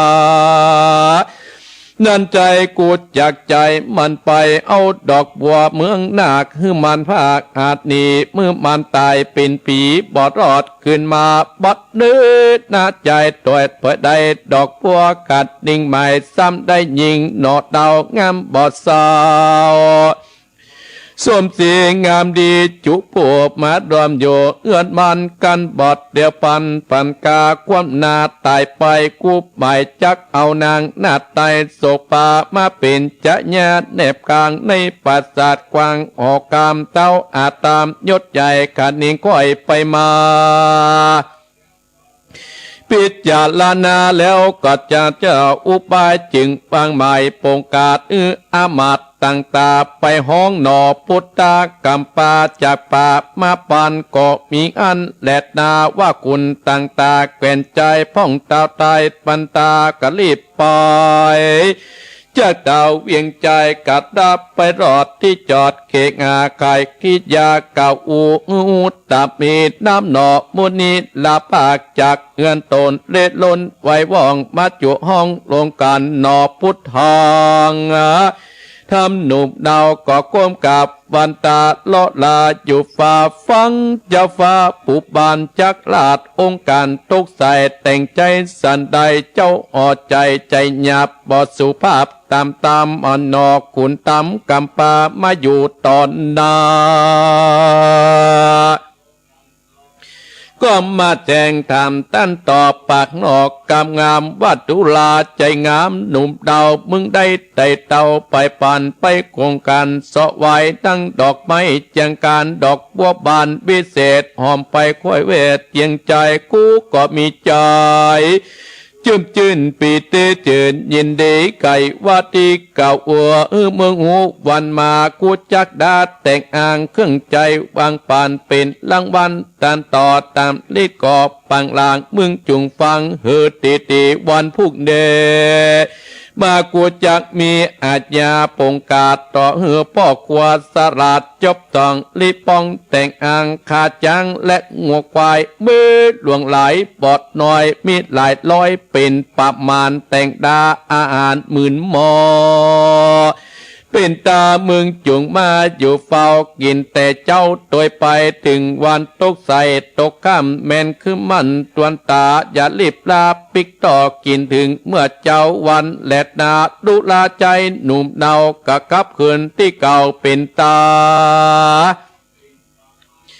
ว่ามึงกินอาหารแต่งไว้มดเสียงไข่จุอันมึงกินบอดตันเหลือซากตามกวงอาบปันไปมึงจักตายมวยมางบอดเรือข้างขึ้นไปเลี้ยวไว้ปงกาดพวกหาวหาดอาธามอย่ามึงดำไปกาความหน้าตายเป็นปีต่างสุดว่าสุภมมกะกุบมันว่าสุภมกุบมันหนุ่มดาวหนอกพระเจ้ากุนตามได้ยินกามเต็นตาผู้เป็นเปล่าพญาเจ้าเมืองมีใจต่ำก้อยทุกจองอ้อยเลือดลายรีบตะไวก้มกราบลาได้เจ้าพญาเจ้าเมืองปึ๊กยังเงินตุบน้อยมีตาหมุนเจ้านั่งเจาะเบาเงามองก็มีอันเล็ดนาสีกันญาหลอบเบาอันเจ้ามองสีไขวัดตีตันตอบปากหลอกคนใดยินสงสัยนักแก่ไขหูเนกิญาจากจากะอูว่าคาแด่พ่อเจ้าเขาอานั้นแลดนาจะสั่งจาจักหมุนเจ้านั่งเจ็ดเบาแต่นาโนดาขอพี่จักอูฟังหนอพุทธังหนุ่มดาว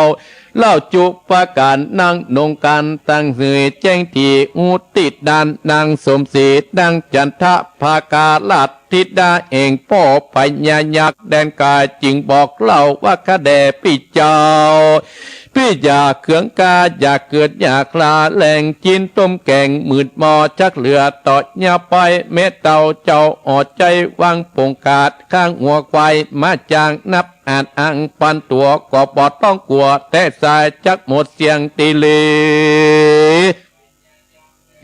ถึงยามดีพวกเจ้ากันพี่เจ้าจอมกวนไปปั่นไปหลอดติดลงควากันเจ้าเนื้อหัวสร้างไว้แกงจังหัวควายแกงหมดไหลก็พี่จะกินกำเดียวจึงแซงเยินเตียวพอกินแต่น้อยไปกันตาไว้ตกตามมืดค่ำตามตาเจ้าปาดาหลับเสียงก้อยยิ่งใจโภชนาอาหารจึงเสียงกาบัดเดียวตัดสมาวัจยันนางสัวตัวอันว่าเจ้าสุโภมากุมันหนุ่มดาวดอกป่าเจ้ากุนตามได้ยินกำนางกล่าวแล้วใจจื่นยินดีเล่นเสียงก็ให้พูดเจ้ากอบกาละ ออกไปจากเอื้อนตอนเลี้ยววนใบว่องไปสู่ห้ององค์กว่าเจ้าเนื้อหัวแต่งไว้หลอดลานหนอพุทธานยอดซอยสัตตะปล่อยแดงแยงยังลาบแกงหมื่นหมอใจต่อเป็นมีตั้งจินหัวจินจางปากหมออ่างเพราะว่าเจ้าเลตาสะปอใจย้อนดานนำเงียบตามกรรมบอกเล่านั่งนอดดาวจันทร์พระภากาโยบเอามาแตะโนโอ้ยเกี่ยวก้อยก้อยลื่นลงไปคนตั้งหลายหนุ่มเต่ามาเวทเฝ้าเด้งอ่านตั้งปากันกล่าวต่อยว่ามึงกินแต่น้อยกางยานหมู่อาอ่านตั้งหลายซ้ำจันได้ตะวันตกตามตอดวันพวกเจ้าตึงมาโพจนาตั้งหลายเตียงมอหลัดนาความนาดาบกาขมมางตูจัดใจตาเล่าพวกเจ้าเล่งง่ายก็มึงตายเป็นแกนบ่อาจเล่นปานนี้นอกมูนียอดซอยก็บอดตอบถ้อยกำได้ก้วยเกี้ยวกินไปเตือนน้อยเตือนน้อย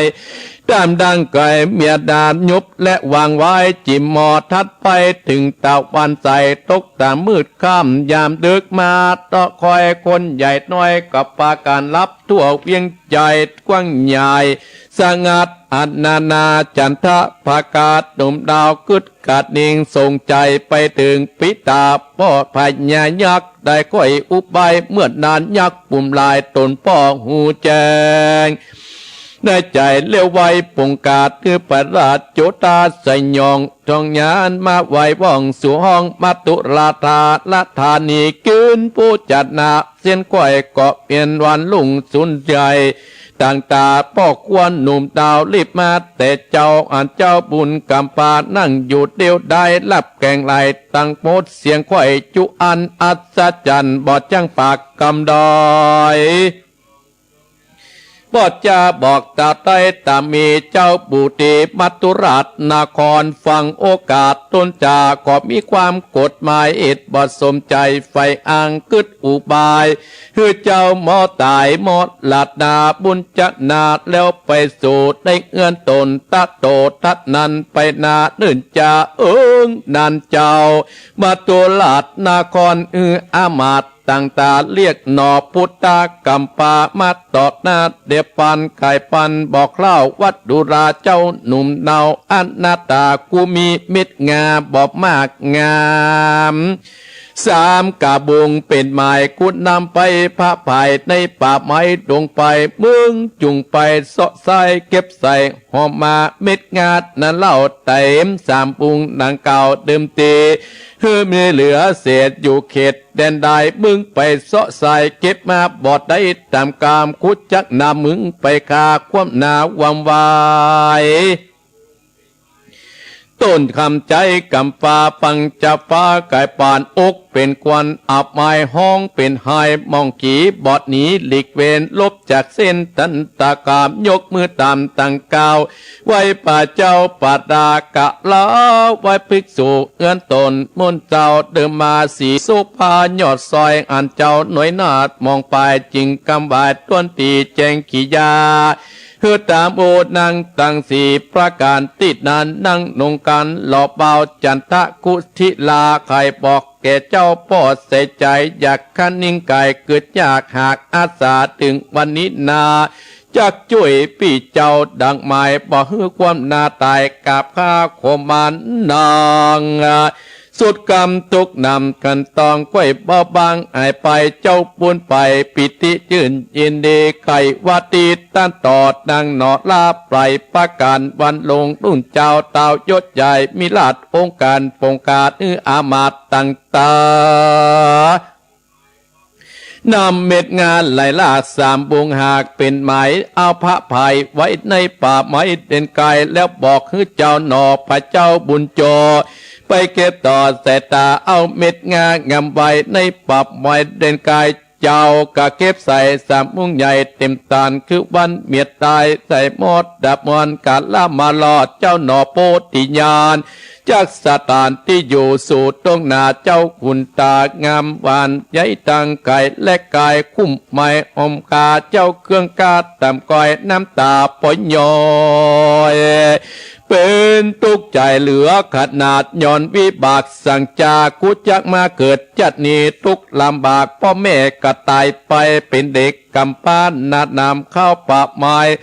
ได้ปับปะดาปะปานีไปหน่อยอันตุกหน่อยตกไปต้องมีลาดองค์การห้องไม้ปงอัญญาไหลเตื้อหนอกมุเนยอดซอยลิลำต่อยเก็บเม็ดงาใกล้บุงใหญ่โดยไปตะวันใส่กำลาลับปะอายไปเจ้าก็เก็บงาได้บ่เต็มเปลือกไข่ดีหลีหนอกมุนีติไว้จึงสุมไฟไว้หมายแล้วกงไก่เสาะหาเก็บเม็ดงาโดยไปยำนอนน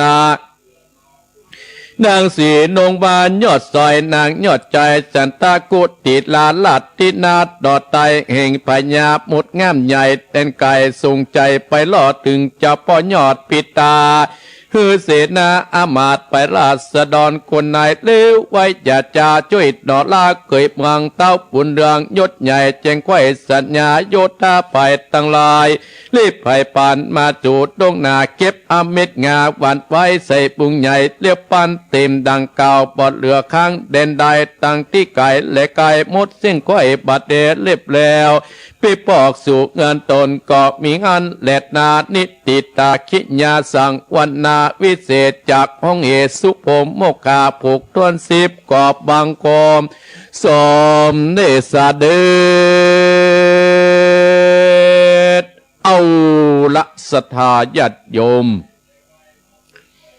บรรดาพ่ออุ้ยแม่อุ้ยพ่อออกแม่ออกพี่น้องศรัทธาท่านเจ้าภาพกันเทศในต้นเจ้านี้ก็มีแม่วันเพนแม่เพนข่าวเตี้ยพร้อมด้วยลูกเต้าญาติกาพี่น้องจุผู้จุคนได้เป็นเจ้าภาพเจ้าสถาตันทำไปเฮือกับปนน้อยปานแม่เงินข่าวเตี้ยและนายอเนกชัยกวินอุทิศบุญกุศลเฮือกับป่อสอนชายชัยกวินเนอร์ก็อนุโมทนาสาธุน้ำธรรมคำสอนชื่อว่าสุโภมโมกขะมาเก้าหางนางไข่ฟ้าผูกท่วนซิบเดินตาดเดินตังมาถึงวันอาทิตย์นี้ซึ่งวันที่14เดือนพฤศจิกา64เดือนนี้ขึ้น10ค่ำว่าเป็นวันอาทิตย์นะวันนี้ศรัทธาญาติโยมก็มาถึงวันในวันนี้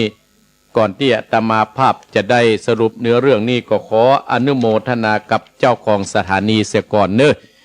ก็ตั้งแต่ตี 5 ถึง 7 โมงก็ไม่สถานีไม่มีสถานีวิทยุบรรทุงเรดิโอ FM 90.9.50 บ้านอำเภอสันปะตองจังหวัดเชียงใหม่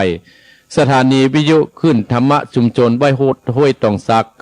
98.75 อำเภอจอมตองจังหวัดเชียงใหม่สถานีวิทยุเวียงป่าเป้าเรดิโอ 90.00 อำเภอเวียงป่าเป้าเชียงราย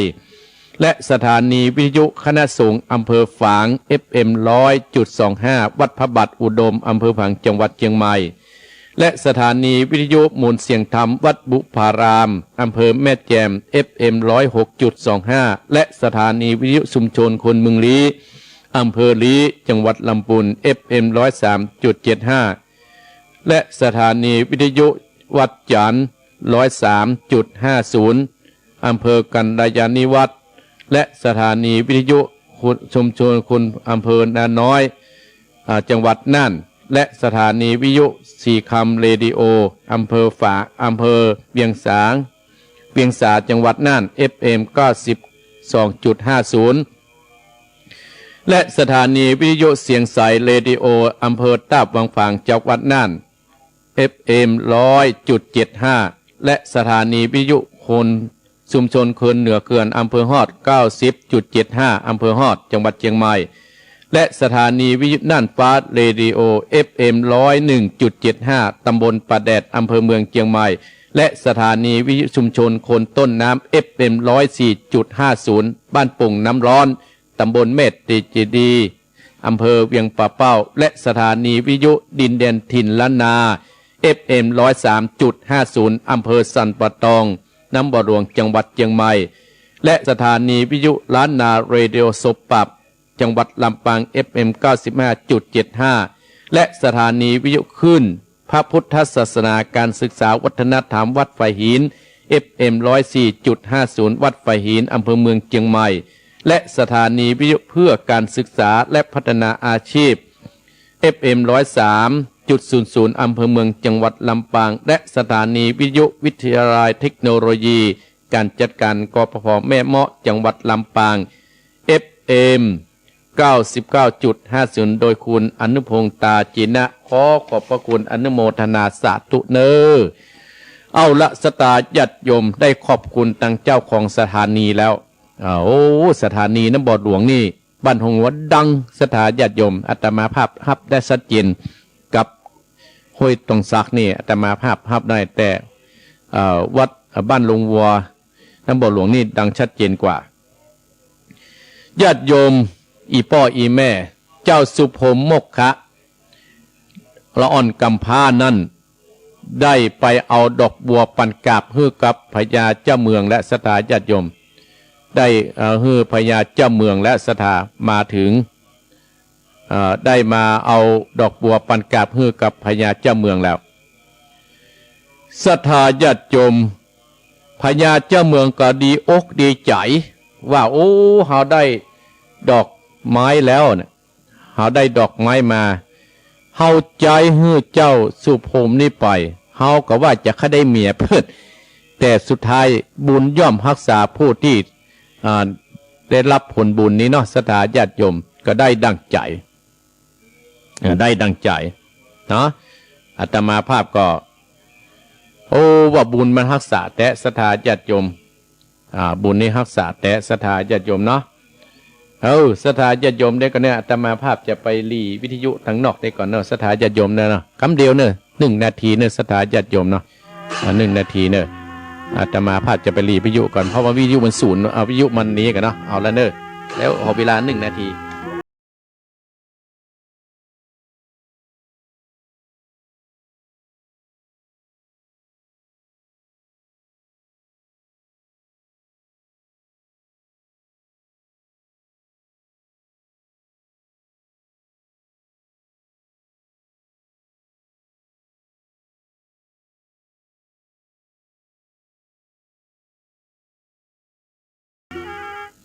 เอาละสถาญาติโยมอาตมาภาพปิกมาแล้วเนาะเอาไปปรับวิทยุเนาะอยู่คนเดียวละสถาญาติโยมก็เตื้อได้ใจเน้นมิกประเดี๋ยวเน้นมิกหมอบอาตมาภาพมาแล้วเนาะเจ้าสุพรมนั่นสถาญาติโยมเจ้าสุพรมนี่นะเจ้าสุพรมนี่เพิ่นก็ได้เอาดอกบัวปันกาบนั่นน่ะมาถวายให้พญาเจ้าเมืองถวายเจ้าเมืองก็เลยว่าโอ้กูใจมึงเนี่ยกูเพื่อจะเขาได้ภรรยาเขาได้นางไข่ฟ้าเนี่ยนางเทวกัญญานะเป็นเมียแต่พ้นจูดว่ามึงเนี่ยไปเอาดอกบัวมาได้มึงยังเล่าให้กูว่ามึงไปปาอิงได้พ่องเนี่ยเจ้าสุพรมนะเพิ่นมีสัจจะบ่เคยจุไผ่สักเตื้อสถาญาติโยมบ่เคยจุไผ่สักเตื้อก็เลยเล่าตั้งแต่ต้นจนจบก็เลยบอกเจ้าสุพรมนะเอาแกนะมึงเนี่ยปิกบ้านก่อนแล้วกูจะได้ห้องมึงมาแห่งกรรมเนี่ย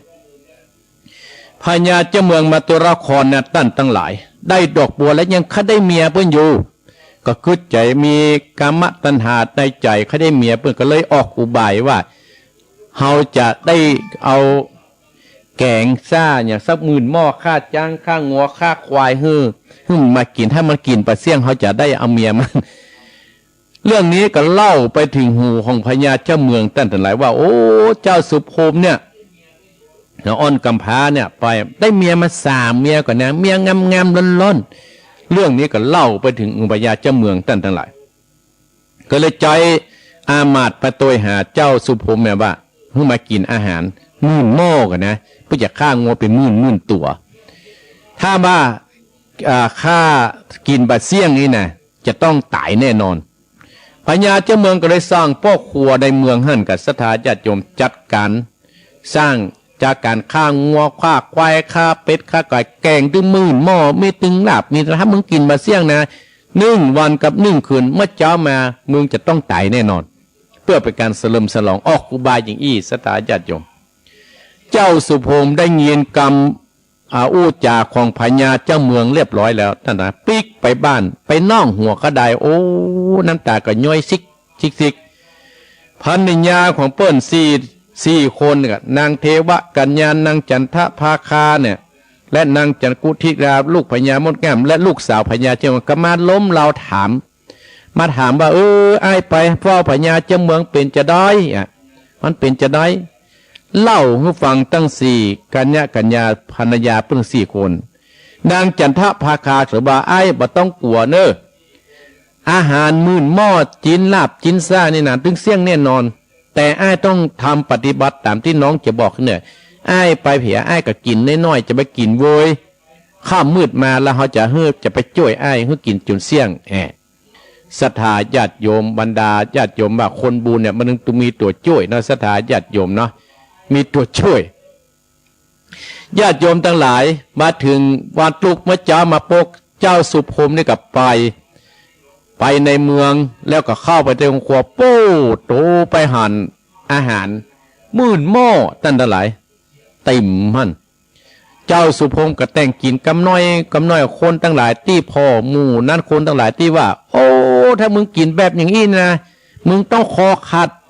แน่กระเด็นออกจากบ้านมึงแน่ต่างคนกับวิพากษ์วิจารณ์กันต่างนานาเจ้าสุพรมเนี่ยตั้งหลายเพิ่มไม่ได้สนใจอีพ่ออีแม่ไม่ได้สนใจสักอย่างว่าได้สนใจว่าจะเป็นจะได้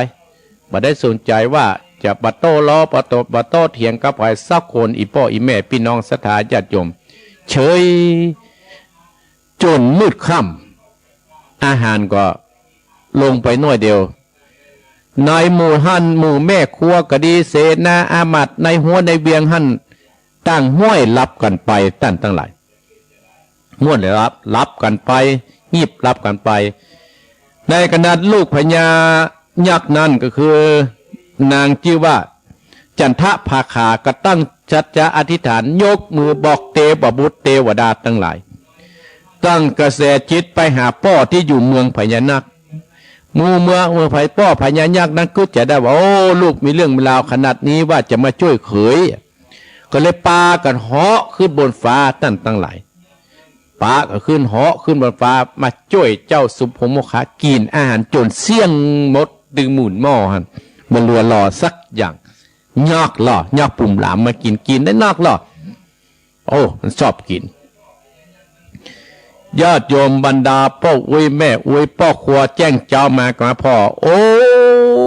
แปลว่าเหลือเจ้าสุพรมคนเดียวนั่งหันโกโงอาหารเสี่ยงมดตึงหมุนหม้อพ่อครัวก็เลยไปรายงานให้กับพญาเจ้าเมืองโกรธกับตั้งหลายโอ้ไอ้นี่อย่ามาเก่งมันอย่ามาเก่งแต่เก่งว่าไอ้น่ะเนี่ยก็ไปแล้วจ่ายสถาจะยม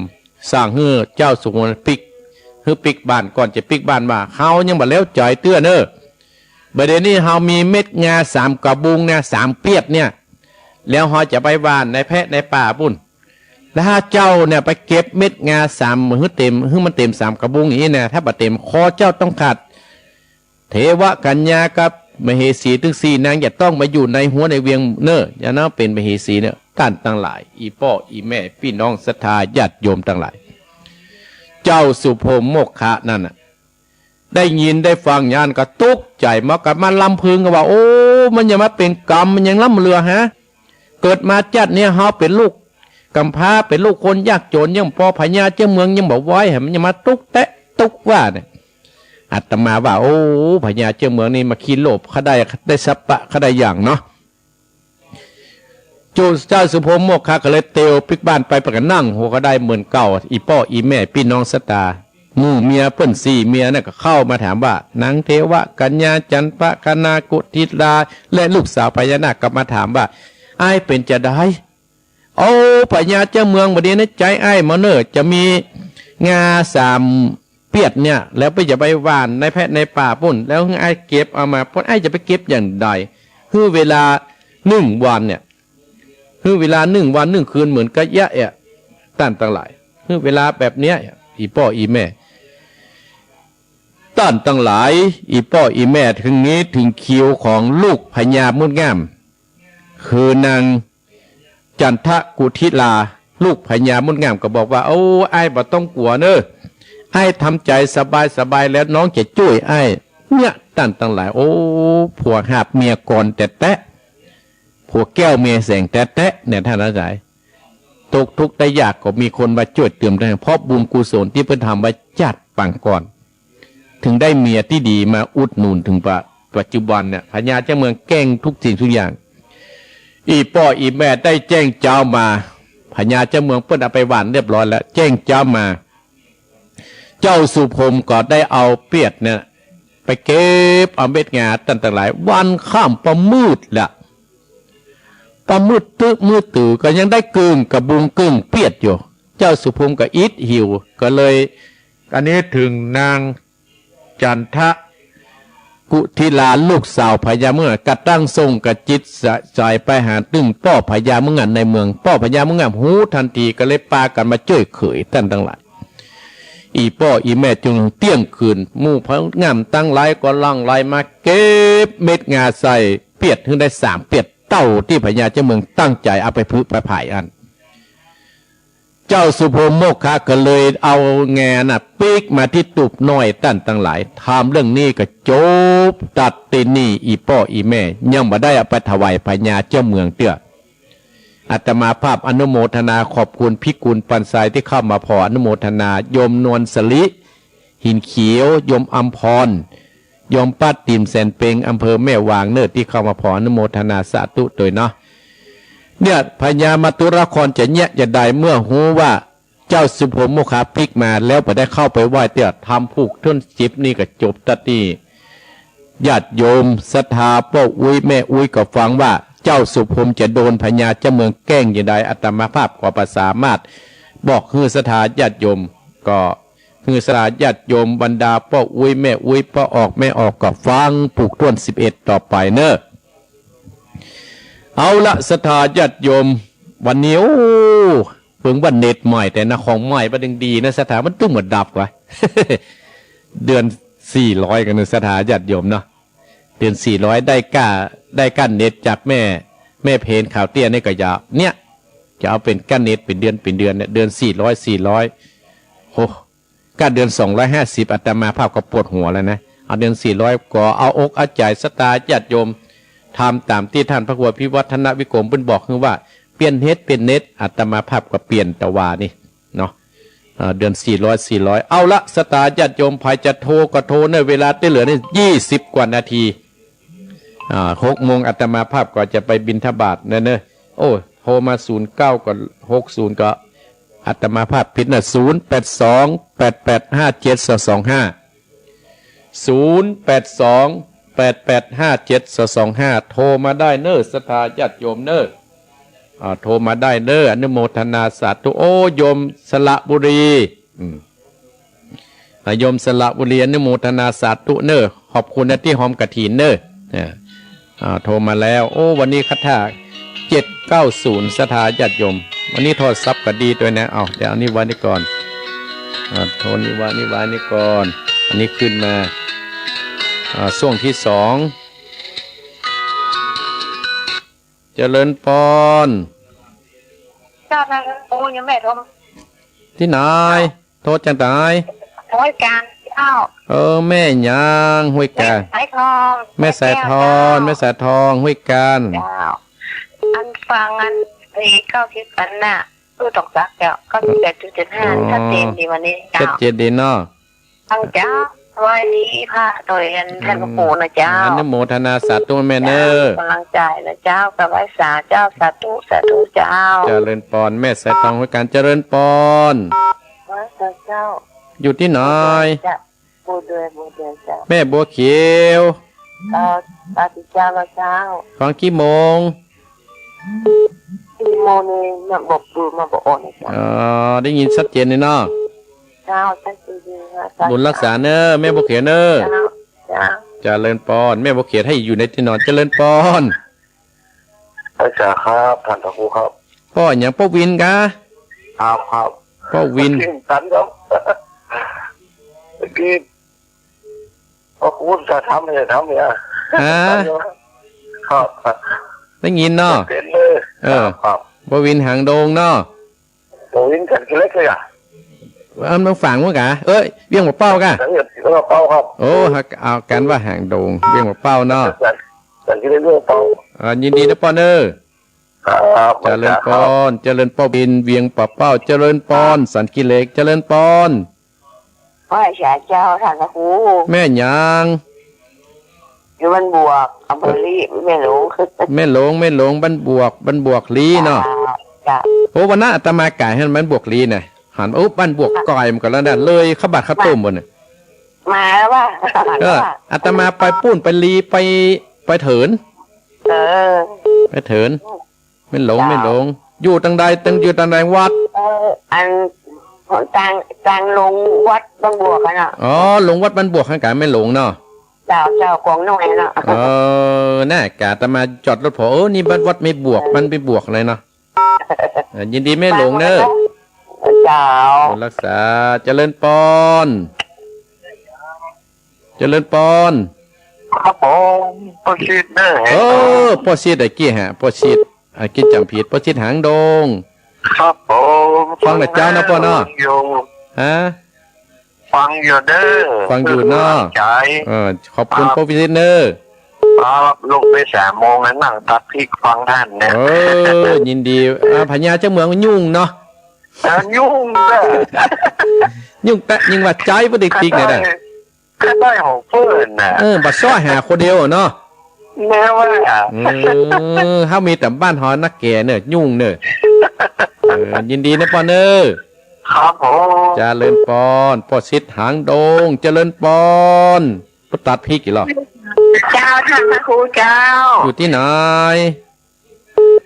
เจ้าบ้านบวกของ5ตำบลนครจีดีอำเภอปราสาทเจ้าแม่ไข่แก้ววงคำเจ้า อ๋อแม่ไข่แก้วฟังแต่เจ้านะแม่เนาะ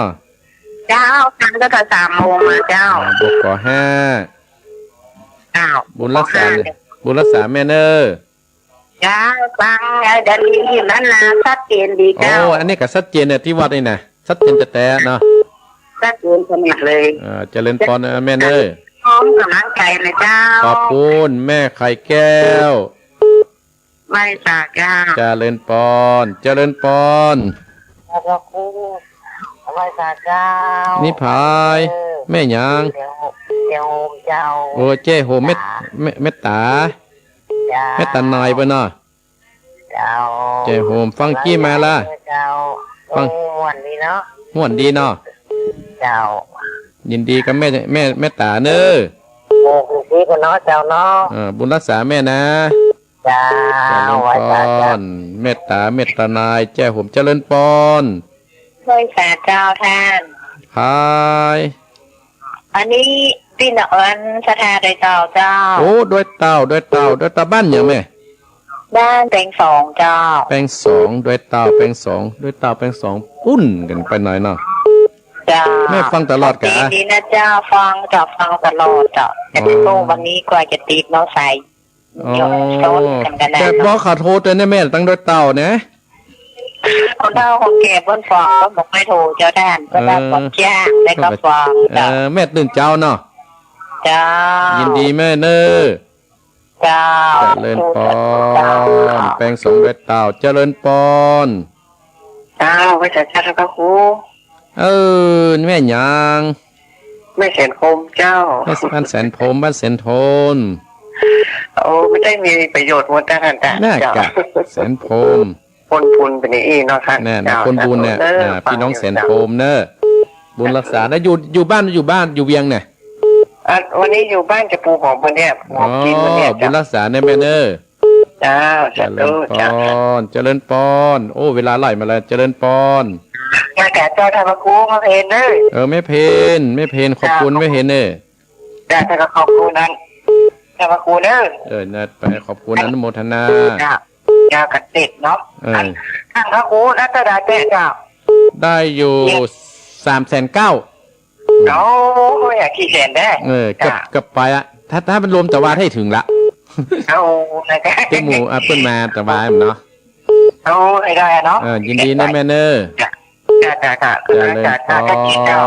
นเจริญปอนแม่เพนขาวเตี้ยเจริญปอนคุณสู้ชีวิตอยู่ไหน บ้านแม่ปิงเจ้า อยู่ไหนก็ บ้านเราเป็นปิงเจ้า โอ้บ้านเราแสนปิงเป็นเสียงแหบๆเนี่ยเราแสนปิงไป ปันดังได้วันนี้เย็บผ้าอีกะ เจ้ายี่ผ้าอยู่เจ้า อ๋อลูกเจ้าจ้า เจ้า บุญรักษาแม่เนอ เจ้า บุญรัก พ่อ ษา สำคัญไปในให้พ่อโอ้ หา หรือไปชอบมันอันนี้ถ้าไข่ปลา เออ เดี๋ยวไปสิเติงหาแต่มาแล้วกัน แต่กันเนาะ ไอ้เนี่ยยินดีแม่เนอ เจ้าแล้วไม่ทานนะ เจริญปอนบ้านเหล่าสันปิง เอ้าสถาญาติโยมเอ้าเวลาเหลือแหมเห็นสัก2 สายได้อยู่0828857225สถาญาติโยมเนาะขอบคุณสถาญาติโยมที่ติดตามตัวอาตมาภาพเนอแม่บัวคำตาจางห้วยการแม่สายทอง แม่โบเขียวห้วยส้มปล่อยป้อวินเวียงป่าเป้าแม่หลวงบ้านบวกลีป้อซิดห่างดงกำลังตัดพริกอยู่ฮึ่นโรยนะป้อซิดเนอแล้วก็แม่ไข่แก้วบวกก่อ5แม่ตาปุ่นแจ้โฮมแม่ตะนายโดยเต่าแปลง2เจิญพี่น้องแปลง2โทรมาชื่อกำลังใจเนอแล้วก็แม่เพนขาเตี้ยและเหล่าสันปิงเนออนุโมทนาสาธุโดยเนาะอนุโมทนาสาธุบุญรักษาศรัทธาญาติโยมทุกท่านทุกคนโดยเนอบุญใดกุศลใดที่บรรดาศรัทธาญาติโยมที่ติดตามตัวอาตมาภาพก็ขอเป็นบุญกรรมบุญจูเนอศรัทธาญาติโยมเนาะอาตมาภาพก็จะได้นำรายการนี้จบลงขณะนี้เวลา5 โมงตี5:50แล้วศรัทธาญาติโยมตี5:50แล้วเนอแล้วจะไปฟังรายนี้ไปไหนก็ฟังรายการต่อไปเนาะศรัทธาญาติโยมเนาะท้ายที่สุดนี้อาตมาภาพก็ขออำนวยอวยพรให้กับศรัทธาญาติโยมบรรดาพ่ออุ้ยแม่อุ้ยพ่อออกแม่ออกพี่น้องคณะศรัทธาญาติโยมท่านผู้ฟังทุกท่านทุกคนแม้นว่าจะคิดจะทำปรารถนาสิ่งใดก็ขอให้สมความมุ่งมั่นปรารถนาทุกประการเนอตั้งอกตั้งใจฮับปอนเนอศรัทธาญาติโยมเนอตั้งอกตั้งใจฮับปอนเนอตั้งอกตั้งใจฮับปอนเนอ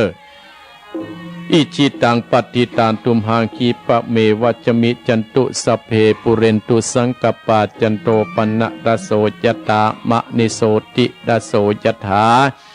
สัพพิติโยวิวัสสันตุสัพพะโรโคอินัสสันตุมาเต็มตรายโยสุขีติขายุโกทวะอภิวาทนาสีริสะนิจังอุตตาปจายโนจัตตารโอธรรมาวัฏันติอายุวันโนสุขังปะลัง